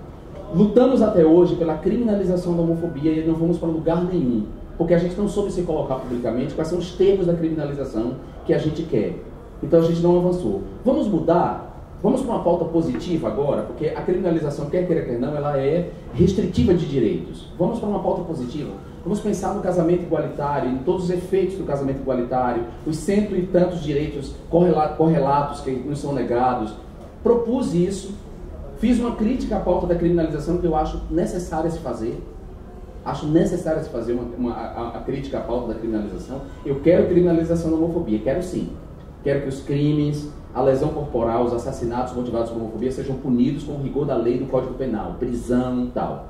Agora, eu não fecho com a ideia de que eu quero mandar pessoas para a prisão por causa da injúria homofóbica. Não acho que é a melhor resposta. Eu acho que a melhor resposta é a gente educar essas pessoas. A homofobia tem a ver com preconceitos. Preconceito tem a ver com a ausência de educação de qualidade, transformadora. Então, não vou mandar para a prisão alguém que não teve acesso à educação de qualidade. Então, quando eu convoquei o movimento para essa mudança, eles disseram, não queremos, então você fica aí com o seu mandato e toca a sua pauta e a gente vai tocar a nossa. Eu falei, bacana, então estamos acordados assim. A gente se colabora uns com os outros, mas o norte do meu mandato vai ser esse. E eu toquei esse norte. E esse norte se mostrou eficaz, porque trouxe para a gente não só a comunidade LGBT mais ampla, como os heterossexuais que você fala. Então, quem foi que se mostrou que estava com a estratégia mais certa, mais acertada? Essa é uma questão. Bom, Érico, nós acabamos de aprovar o Cultura Viva, que é uma lei que legaliza uma prática do governo do PT, do governo petista, que são os pontos de cultura, você conhece muito bem, né? Então, e os pontos de cultura, ele de alguma maneira democratiza o acesso aos recursos da cultura. Então, abre o precedente para que a gente possa transformar um coletivo LGBT num ponto de cultura e ele possa disputar esses recursos. Além disso, está lá para ser votado o Procultura, que substitui a Lei Rouanet. A Lei Rouanet é uma desgraça, a gente sabe disso. A Lei Rouanet só permite que os bancos, as grandes empresas, usem os nossos recursos para fazer marketing empresarial. Né? Eles fingem que estão patrocinando, mas na verdade eles não estão patrocinando nada, eles estão usando o recurso público para promover o marketing da empresa. Eu vou dizer de que maneira. Por exemplo, eu sou SUS Brasil, né? E eu tenho um projeto incrível de fazer um grande show com as transformistas que encarnam as cantoras. Marcela do Nascimento, aquela que faz Gal Costa, como é o nome dela daqui? Eu esqueci o nome. Marcela faz Maria Bethânia, Luísa Gasparelli. Não, Luísa Gasparelli. Luísa Gasparelli. Luísa Gasparelli, que faz Gal Costa. Bom, enfim, a Suzy tem esse projeto e a Suzy monta um projeto bonitinho e vai lá, manda para a Lei Rouanet. E Maria Bethânia, maravilhosa diva que todos amamos, também tem um projeto legal de poesia e ela manda para a Lei Rouanet. Aí a Lei Rouanet aprova os dois projetos. A Suzy, o projeto da Suzy, prevê que ela vai captar R$100 mil para esse projeto. O da Maria Bethânia prevê que ela vai captar R$500 mil. Bom, aí os dois projetos são aprovados, a Lei Rouanet aprova, a Suzy tem que ir pegar a aprovação, a carta de aprovação da Lei Rouanet. A Lei Rouanet diz o seguinte, eu aprovei R$100 mil. Se você conseguir que uma empresa patrocine o seu projeto, essa empresa vai ter um desconto no imposto que ela paga ao Estado de R$100 mil. Bom, aí a empresa bota, aí vai a Suzy e Maria Bethânia para o Itaú. As duas botam o projeto. O Itaú diz assim, Suzy Brasil, travesti, transformista, não sei quem é, ninguém sabe quem é essa pessoa. Imagina, não, esquece esse projeto, Maria Bethânia. Porque Maria Bethânia vai dar um retorno para a minha marca de marketing, quer dizer, a Maria Bethânia associar a imagem dela ao Itaú e fazer um marketing do Itaú. Ou seja, o Itaú não está gastando nada, o dinheiro que ele botou no show da Maria Bethânia, ele está economizando com estratégia de marketing, com propaganda. Então é dessa maneira que a Lei Rouanet é uma droga que não funciona. Essa lei vai ser substituída pelo Procultura, que está lá para ser votada. O Procultura é uma lei muito mais democrática e que leva em conta, graças também, inclusive também à nossa atuação de modificação do relatório, do projeto. Essa lei inclui, por exemplo, a possibilidade de grupos, né, que não têm acesso aos recursos da cultura poder pleitear esses recursos. E aí entram as populações quilombolas, os terreiros de candomblés, né, podem ser considerados pontos de cultura, a população LGBT. Ou seja, o Procultura é um projeto muito melhor que a Lei Rouanet. Isso em âmbito nacional, eu estou falando, sabe? Porque em âmbito estadual, eu desconheço um pouco a legislação estadual sobre cultura. Eu sei que o seguinte, que o dinheiro, o recurso da cultura do Estado não contempla a população LGBT, isso é certo. Ou seja, a Secretaria de Cultura do Estado e a Secretaria de Cultura do município ignoram a população LGBT. Não há nenhum edital, nenhum prêmio voltado para essa população. Eu tive uma conversa com a Adriana Hatz para ver se a gente conseguia criar um prêmio para a população LGBT, porque não é edital. Muitas vezes a população, os artistas LGBT não sabem nem como começar um projeto. Não sabem nem como é que eu começo um projeto, como é que eu boto no papel. Então, edital talvez não fosse o melhor caminho, mas prêmio. Né? Vamos abrir um prêmio para transferir recursos para esses artistas. Não foi adiante, porque o Estado tem uma burocracia e uma resistência enorme. Sobre a questão da educação, eu vou responder do kit anti-homofobia e aproveito e respondo você, que também não fez diretamente para mim, mas o kit anti-homofobia é uma política do executivo, né? Não tem a ver com o legislativo. O legislativo só entrou, e eu entrei naquele momento no debate, porque eu achei um desaforo numa política pública sobre a qual foi empregado um recurso público, né? Uma parceria público-privada, porque havia ONGs nesse projeto, mais o Ministério da Educação. Foi gasto um recurso enorme na confecção daquele material, aquele material estava pronto para ser distribuído, e aí, naquele momento, entra a bancada de fundamentalista, a bancada evangélica lá do Congresso Nacional, para impedir que esse projeto fosse executado. E aí eles usaram a fragilidade do governo Dilma naquele momento, que era o ministro Palocci, acusado de enriquecimento ilícito, e a presidenta Dilma, que estava no início do mandato dela, sem querer desestabilizar a sua base, decidiu ceder a essa pressão da pior maneira possível, porque ela não só engavetou o projeto, né, o material que está lá, trancafiado nos porões do Ministério da Educação, como ela ainda deu uma declaração infeliz, dizendo que ela não faria propaganda de opção sexual. Ela embarcou no argumento de que o projeto, o enfrentamento da homofobia nas escolas, seria um proselitismo homossexual. O que eu posso lhe dizer sobre... Eu já enviei 2 requerimentos de informação ao Ministério da Educação. Os 2 requerimentos foram respondidos de maneira evasiva, sem a especificação que eu exigi no requerimento. Estamos preparando um outro agora para saber do destino do material. Ele vai ser queimado? O que vai acontecer com ele? Quer dizer, é recurso público empregado no material. No primeiro requerimento, eles responderam que a equipe técnica do Ministério estava avaliando, do ponto de vista pedagógico, o material, para decidir se o material seria distribuído ou não. Essa avaliação nunca foi concluída. Estamos aí no fim do mandato e não foi concluído. Então, eu vou enviar um terceiro requerimento de informação. E eu concordo com você que falta muito no ensino superior, não só em termos de formação continuada para professores, mas na própria formação dos professores das faculdades de formação de professores de nível superior, esses temas. São poucas as faculdades que tratam esses temas com os alunos. Então tem alunos que saem do curso da UERJ, saem da UFRJ, saem da UFBA, para dar aula nas escolas de ensino médio, né? Sem a noção básica de distinção entre orientação sexual e identidade de gênero. Então essa pessoa, óbvio, vai para lá, para a escola, reproduzir preconceito. É fundamental, quando eu disse para vocês, uma parceria dos 3 entes federados, é por isso. Porque se tem que ter uma formação continuada dos professores que já estão atuando, o ensino superior tem que levar em conta isso e tem que formar os novos professores já nessa perspectiva. O Plano Nacional de Educação que nós aprovamos, fomos derrotados no quesito identidade de gênero, orientação sexual. Esse conteúdo não foi nominado no texto da lei, graças à atuação da bancada evangélica e católica, que nesse caso a Igreja Católica, a direita católica também se fez presente. Não sei se vocês viram as imagens, chegaram a ver, eles lotaram todos os dias o plenário da Câmara, a Comissão de Educação, o plenário 1, eles lotaram com cartazes, identidade de gênero não, Deus fez homens e mulher, abaixo a ideologia de gênero. Os padres, aqueles padres conservadores que usam aquele negocinho aqui no pescoço, todos vestidos de preto, levaram crianças para lá, um monte de menino de 15, 16 anos que você via claramente que são todos gays, né? Todos. Eu estou falando sério. Porque eu vim da igreja, gente, eu fui do movimento pastoral, eu vi a quantidade de gays que tem na igreja, e a igreja evangélica também, está cheio de gays reprimindo sua identidade de gênero, sua orientação sexual nas igrejas. E estavam eles lá com cartaz de ideologia de gênero. Aí quando terminou uma das sessões, eu tive a curiosidade de perguntar para um deles. Assim, eu estava saindo, eles vaiavam, quando eu falei, eles me vaiaram. Aquela coisa toda, eu perguntei para eles, para um deles assim, falei, posso fazer uma pergunta? Ele, pode. Aí eu falei, o que é ideologia de gênero?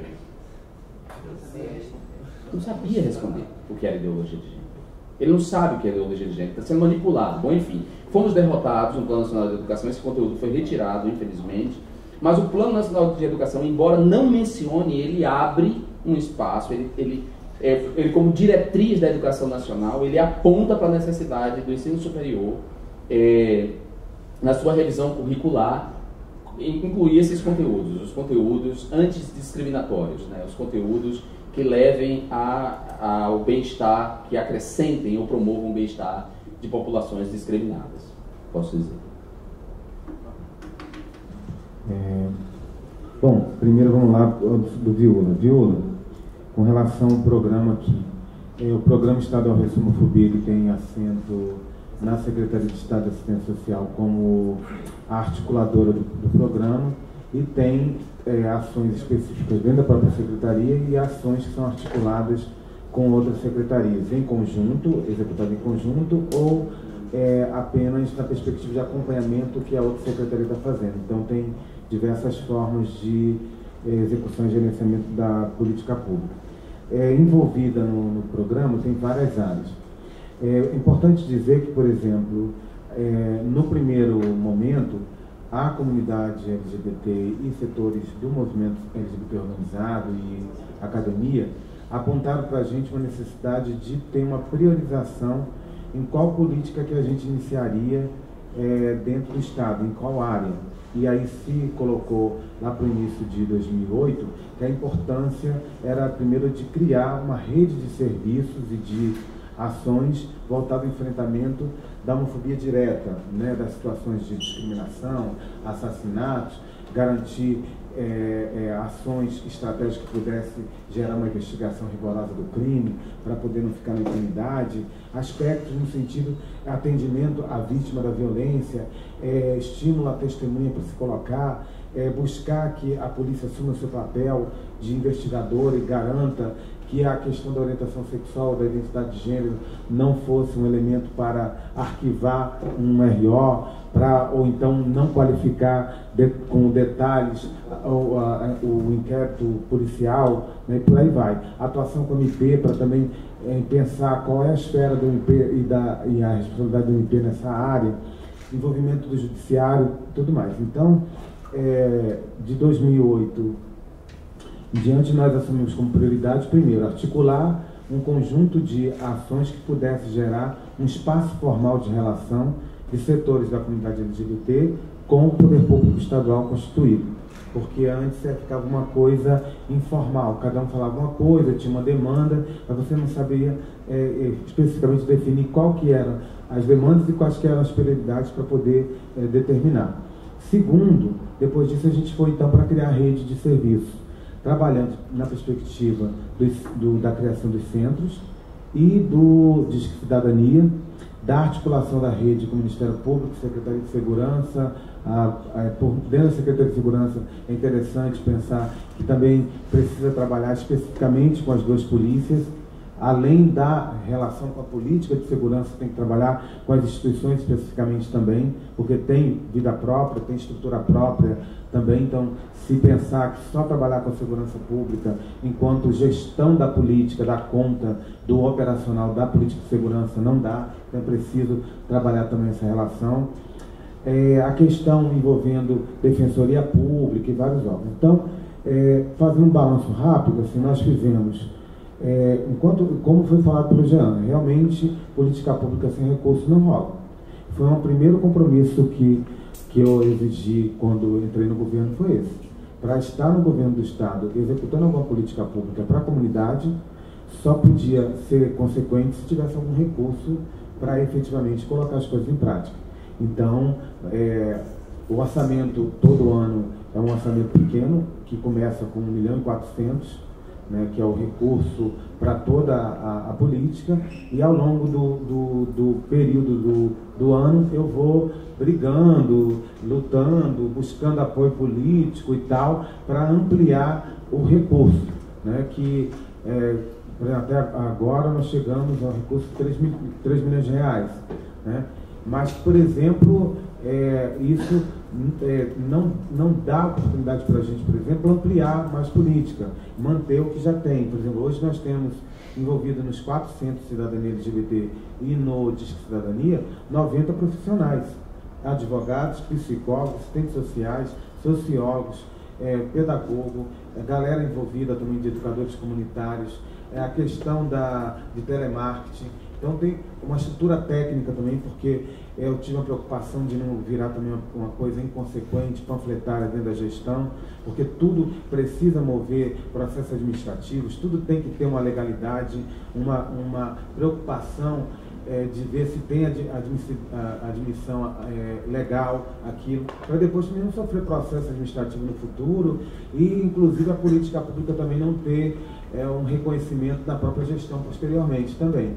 Então, a gente tem toda essa equipe técnica também que faz prestação de conta, que acompanha se os projetos estão sendo executados mesmo dentro do que foi colocado. A UERJ dá o suporte técnico para a gente, para isso temos uma parceria técnica e financeira também com a universidade. Então, o programa, na prática, realmente, com a montagem que foi feita no Rio de Janeiro, ele é pioneiro. Não existe nenhum estado dessa maneira como foi desenhado.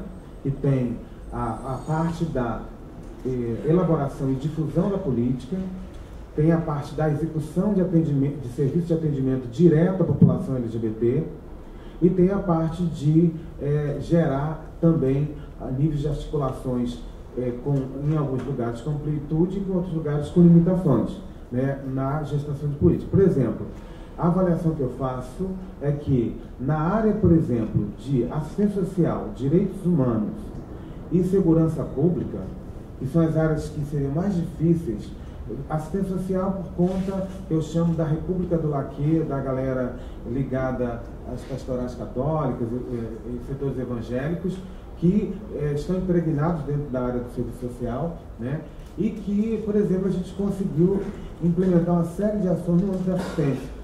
No campo da segurança pública, que tem todo esse modelo associado a uma ideia patriarcalista, machista, de invocação do herói, do grande macho, que protege o super-herói, tarará, a gente conseguiu construir coisas concretas, objetivas e institucionais. Hoje, por exemplo, existem parcerias institucionais com metas de ações entre assistência social e direitos humanos com segurança pública, metas de formação dos policiais. A gente, por exemplo, vai terminar agora em dezembro de 2014, a capacitação de 12 mil policiais entre 2008 e 2014.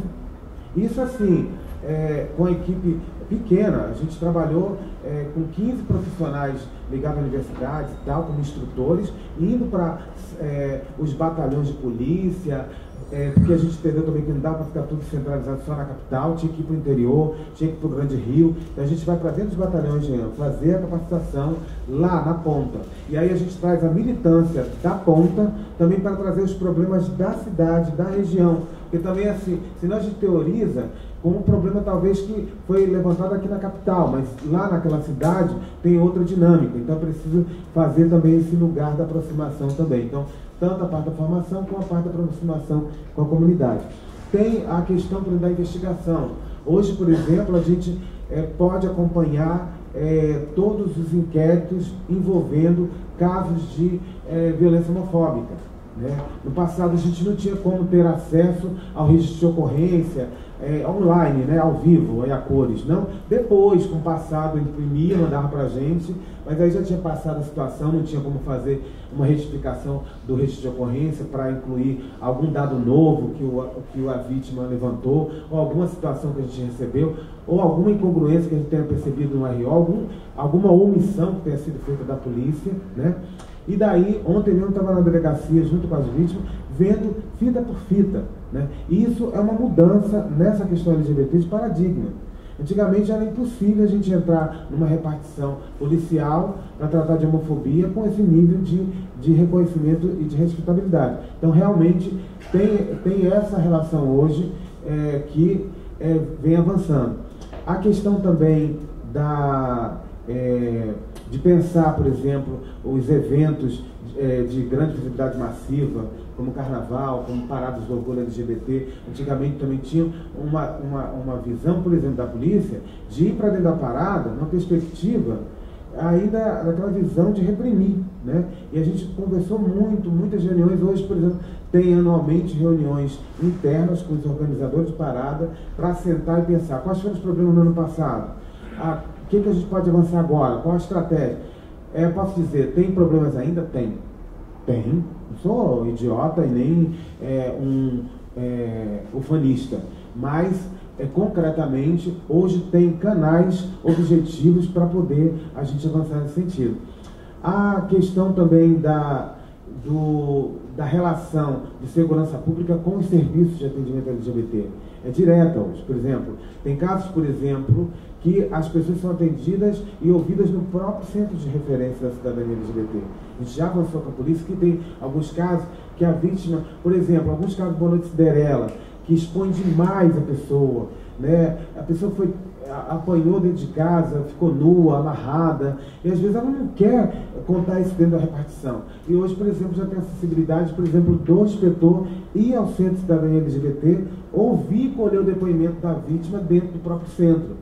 Então, há uma mudança, né, nesse sentido. Claro que não se muda a cultura, como o Jean falou, a cultura da homofobia é secular, então precisa a gente bater muito nesse martelo o tempo inteiro para a mudança de perspectiva. Bem, outros estados têm procurado a gente para poder pensar e acompanhar essa política? Tem. Agora, assim, na gestão, eu tive que aprender uma coisa. Eu era aquele cara muito...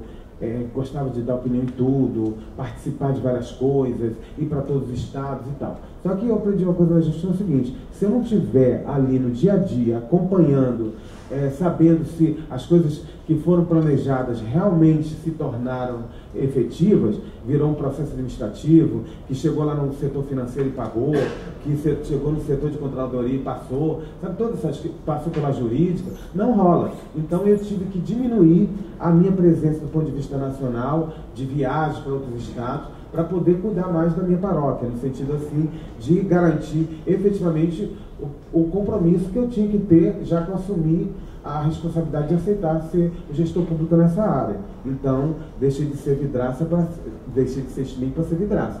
Então, no papel de vidraça, eu tenho que saber, eu tenho que cuidar direitinho das coisas para dar resposta. Não por uma questão meramente publicitária, marqueteira, no sentido que são pessoas concretamente que estão lá na ponta, sofrendo, sendo violado o seu direito, e quando elas veem que tem uma atitude rápida, objetiva, de acolhimento, de carinho, muda. E isso estimula para que mais gente da comunidade LGBT procure.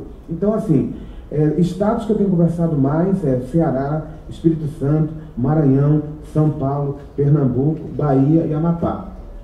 Recentemente eu tive o convite do Acre, pelo governo do Acre, para ir lá também apresentar uma oficina de todo o programa, de como que está estruturado, está dizendo. Só que, como o Jean falou, também tem a ver com a realidade política, cultural local. Não adianta também pegar um modelo que talvez esteja num caminho de estruturação no Rio e emplacar Espírito Santo, por exemplo, que não vai bater, porque tem uma outra lógica da estrutura administrativa, da estrutura política, a gente tem que ter esse cuidado. Mas sempre que os estados procuram, eu tenho cuidado de tratar com muito carinho, muito respeito, porque eu acho que é fundamental não ser um piloto ou um exemplo para outros estados. Eu não tenho essa arrogância nem essa petulância. Eu acho que cada estado vai construir a sua maneira de resposta a partir também do que é demandado. Então não dá para chegar aqui e dizer que esse é o modelo, mas eu posso dizer que no âmbito do Rio de Janeiro, algumas ações, muitas ações do que foi planejado nesse modelo têm angariado mais sucesso do que prejuízo. Porém, não sei se necessariamente vai ser igual em outro lugar. Quanto à questão do Érico, né, as possibilidades da cultura LGBT, acho que o que o Jean falou objetivamente em relação à lei Rouanet e outras leis de incentivo à cultura, eu concordo plenamente, porque ainda está associado mesmo à ideia de vender a marca, de difundir a marca, e não do compromisso cultural com a difusão daquela temática, com a construção e gestação de sociedade inclusiva, da diversidade, nada disso. O mercado nessa área está muito mais focado na preocupação de se vender, e ainda se vender gratuitamente, porque usando o próprio recurso que iria para imposto, que voltaria para o cidadão através de políticas públicas, vai para a Lei Rouanet, e da Lei Rouanet é convertida no patrocínio, e o patrocínio é o famigerado vendedor da marca daquela empresa. Até mesmo esses institutos hoje que tem, Instituto Bradesco, Instituto isso, Instituto aquilo, no final a marcona está lá aparecendo em tudo quanto é lugar. Então, não é indiretamente, é diretamente. E aí, assim, eu tenho defendido no âmbito do Ministério da Cultura e no âmbito estadual que é preciso pensar, no caso da população LGBT, das religiões de matriz africanas e outros segmentos discriminados, como a população negra, mulheres, se não tiver um projeto estratégico de atuação para apoiar projetos pilotos importantes para a comunidade, não vai rolar, porque disputar o edital com uma ONG, por exemplo, que já tem décadas estruturada na área de cultura, possivelmente ele vai perder. A maioria, hoje, por exemplo, fala-se muito assim, apresentou ou não apresentou o projeto? Primeira pergunta dos operadores de cultura, isso em vários âmbitos. Aí eu falo, isso é uma armadilha, porque aí diz assim, não, foi pouco projeto e tal. Mas foi pouco projeto por quê? Porque já cria um desestímulo, vou apresentar projeto, vou perder meu tempo, correr atrás de uma coisa que não vai ser selecionada lá na frente. Vou conseguir a lei, mas vai chegar na empresa, a empresa não vai apoiar. Então eu acho que tem que começar, em primeiro lugar, do orçamento da União e do Estado, específico para apoiar projetos estratégicos de diversidades. Não tem como avançar na diversidade cultural no Estado do Rio de Janeiro e no nível da União se não tiver recursos específicos para uma linha de apoio específica, como prêmios, que de forma menos burocrática, também os editais têm um nível de burocracia muito grande, isso tem discutido também no âmbito da Secretaria de Cultura do Estado, Avançou numa questão, por exemplo, de apoiar, escritório de apoio a projeto, para poder a pessoa escrever o projeto e tal. Avançou em alguns aspectos, mas no concreto ainda precisa avançar. A parte, por exemplo, de apoio a projetos culturais, como o próprio festival, que esse ano a gente não apoiou, mas apoiou nos anos anteriores, e também as paradas do orgulho LGBT e tal, saem recursos da minha área, da área de assistência social e direitos humanos. Ano passado a gente apoiou 1,5 milhão de recursos para eventos LGBT no Estado. Então não foi recurso da área de cultura, por mais que seja questão de cultura. A gente enfrentou esse debate dentro da Secretaria de Direitos Humanos, que havia um setor que achava que não era adequado usar recursos de direitos humanos para apoiar manifestações culturais. A gente tratou da discussão de dizer o seguinte: a gente precisa também disputar as mentalidades. Para disputar as mentalidades, a gente precisa trazer uma discussão cultural, de valores. Então, nesse sentido, a gente precisa apoiar. Então, a gente tem apoiado nesse sentido. Eu vou terminar, que eu sei que o tempo... É sempre muito difícil, gente.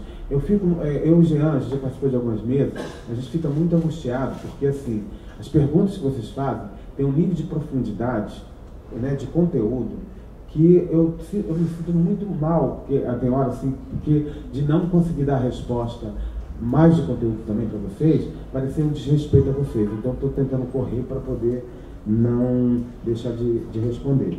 A questão da educação, eu estava falando, cultura e educação, a avaliação que eu faço, por exemplo, se você me dissesse hoje, o que avançou no Estado? Direitos humanos, assistência social, segurança, na área LGBT, está dando um banho em relação a outros estados. Na área de cultura e educação, a gente precisa avançar muito na área LGBT, muito. Deu alguns passos importantes, por exemplo, na área de cultura, mas parou no meio do caminho. A gente precisa avançar mais, no sentido de ter uma política mais clara. Não falta diretrizes definidas. A Conferência Estadual de Cultura LGBT apontou quais eram as demandas, essa mesma linha que a gente está colocando. Na educação também tem diretrizes concretas. Avançou no primeiro momento com a formação dos diretores da rede pública estadual, com um projeto na UERJ de diversidade de gênero, e não seguiu a segunda etapa que teria do projeto esse ano. Então, assim, eu acho que a gente precisa fazer disputa e, muito assim, honestamente, eu não tenho problema de ficar aqui escondendo o que deu certo. Tem uma lacuna ainda que a gente precisa responder no âmbito da educação e no âmbito da cultura. No âmbito do direito da segurança pública e da assistência social a gente conseguiu avançar. Eu acho que agora a gente precisa focar nessa parte. Tá? Por último, eu queria dizer só uma questão que eu acho que é importante. Apesar de, por exemplo, não participar dessa perspectiva aí das disputas políticas, dos protagonismos da cena pública LGBT no nível de Brasil, né? Hoje, por exemplo, estou muito mais no nível estadual, né? Mas eu queria dizer o seguinte, que eu acho, Jean, que há uma mudança de perspectiva das pessoas em relação ao olhar o seu mandato. Eu acho que também tem aquela coisa assim, aquela Carlos Drummond de Andrade fala, né? Um dia esquenta, outro dia afrouxa, né? O correr da vida brilha tudo, a vida é assim, esquenta, depois esfria, aperta, depois afrouxa, sossega e logo se desinquieta.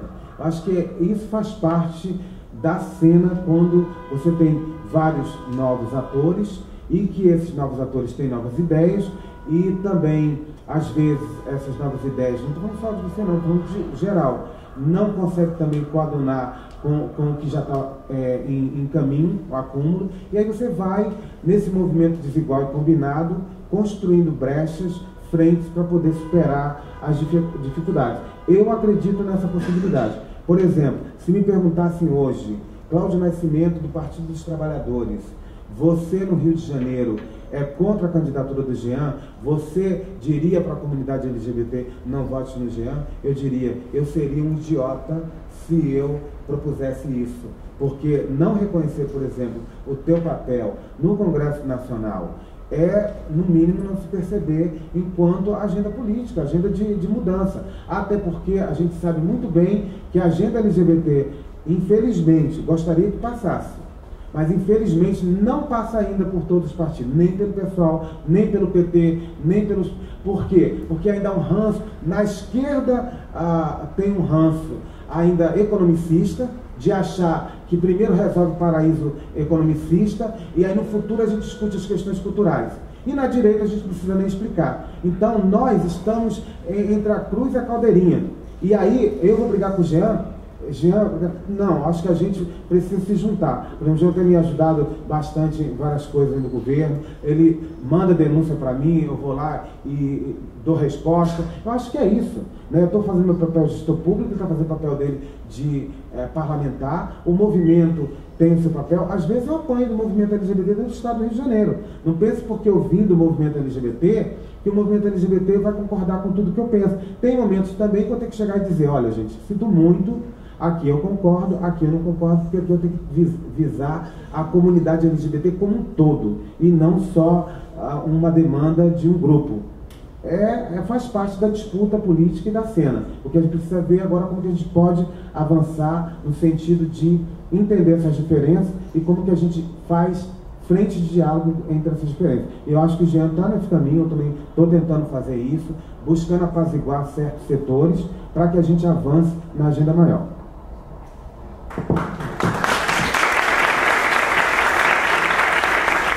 Eu só quero acrescentar na pergunta do Érico, que eu esqueci de dizer, eu garanti um recurso do Ministério da Cultura para o Festival de Cinema, que não foi pago por uma questão burocrática entre o Ministério da Cultura e o FRJ, porque não havia como passar o recurso diretamente para os organizadores do festival, precisava de uma instância mediadora e seria o Fórum de Ciência e Cultura da UFRJ, e houve uma questão burocrática aí que não permitiu o encaminhamento do recurso que está garantido.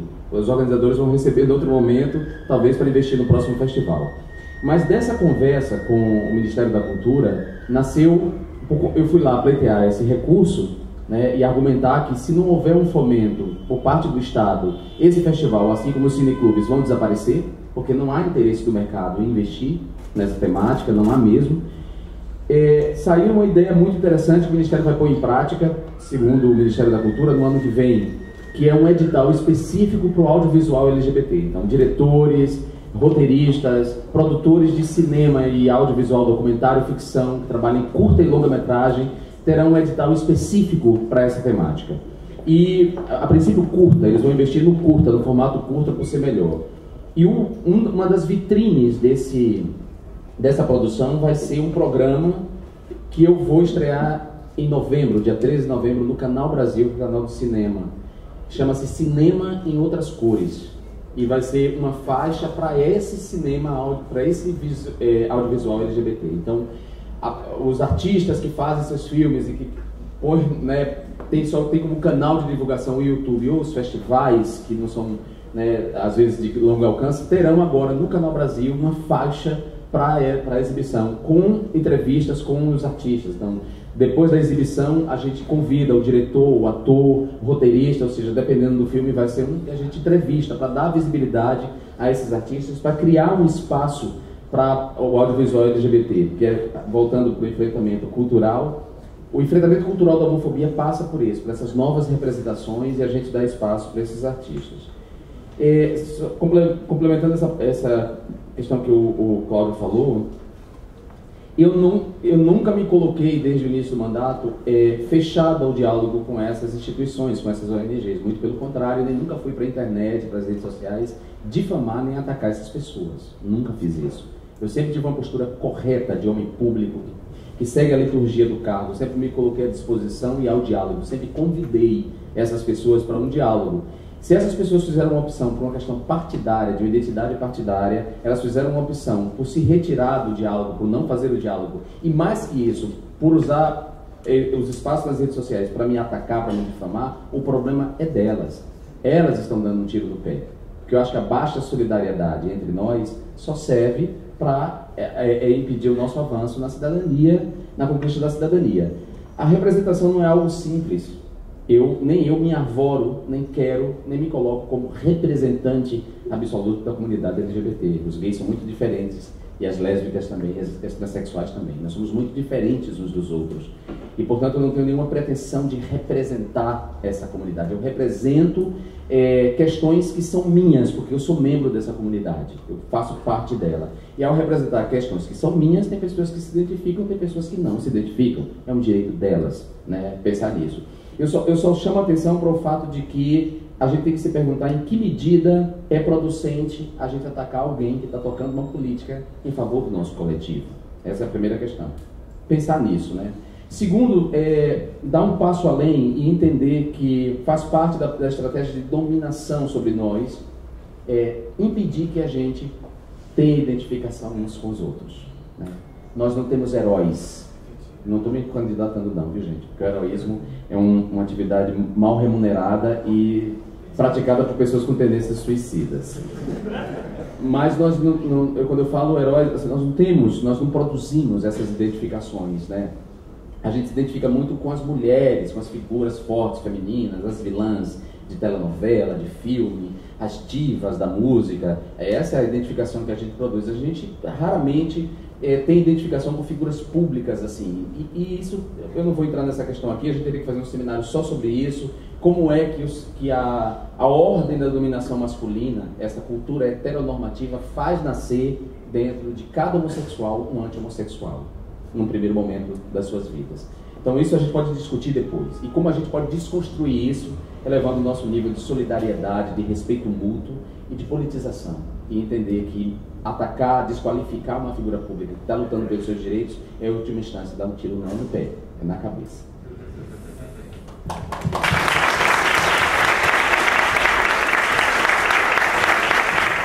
Primeiro, assim, dizer para vocês, não sei se estão sabendo, a gente está fazendo uma campanha para a quinta cerimônia coletiva de casamento homoafetivo que o Estado realiza já há 2 anos.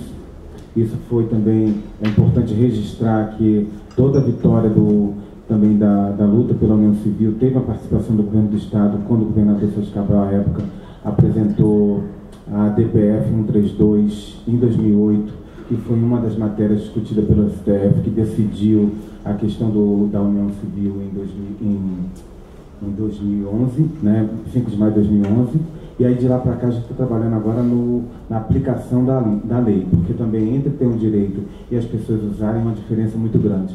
Então a gente já tem 150 casais inscritos, quem quiser se inscrever ainda está aberto a inscrições até o final de julho.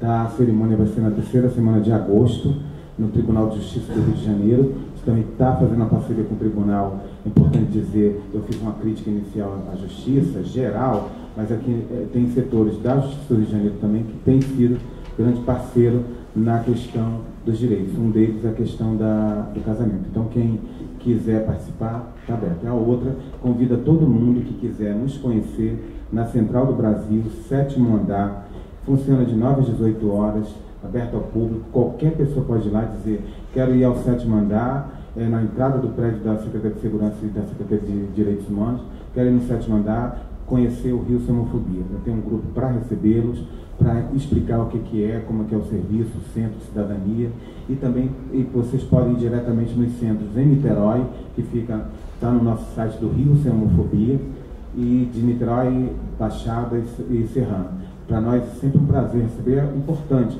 para que a comunidade conheça também diretamente. Às vezes fica um pouco no plano abstrato, né? Então vocês podem ir lá que a gente vai recebê-los com muito carinho, tá? Eu agradeço a presença de todos vocês, todas e todos, por esse papo. Eu agradeço a organização do festival. Eu sou parceiro do festival, eu gosto muito do festival, acho que é fundamental que ele continue se realizando. Quero convidar vocês também para conhecer, quem não conhece direito o mandato, quem não conhece as ações do mandato, entre na página no Facebook, a página oficial, a minha página oficial, no site do mandato, que a gente tem um site. Vocês podem saber, tem vídeos, tem informações, fiquem atentos, eu estou muito presente nas redes sociais dando satisfação. Vocês sabem que eu estou em campanha, a reeleição não vai ser uma campanha fácil, essa reeleição não está garantida. Os adversários e os nossos inimigos já colocaram seu bloco na rua de difamação, de ataques. A ideia é impedir que esse mandato continue, que a gente tenha um mandato dessa qualidade, dessa natureza, porque a gente fez muito barulho nesses 4 anos. Então a ideia é impedir que isso aconteça. Se vocês se acharem, não tiverem outro candidato melhor, se vocês tiverem um parente, um amigo que é candidato, espero que vocês prestem atenção aí nas propostas e fico feliz de merecer a confiança de vocês. Muito obrigado.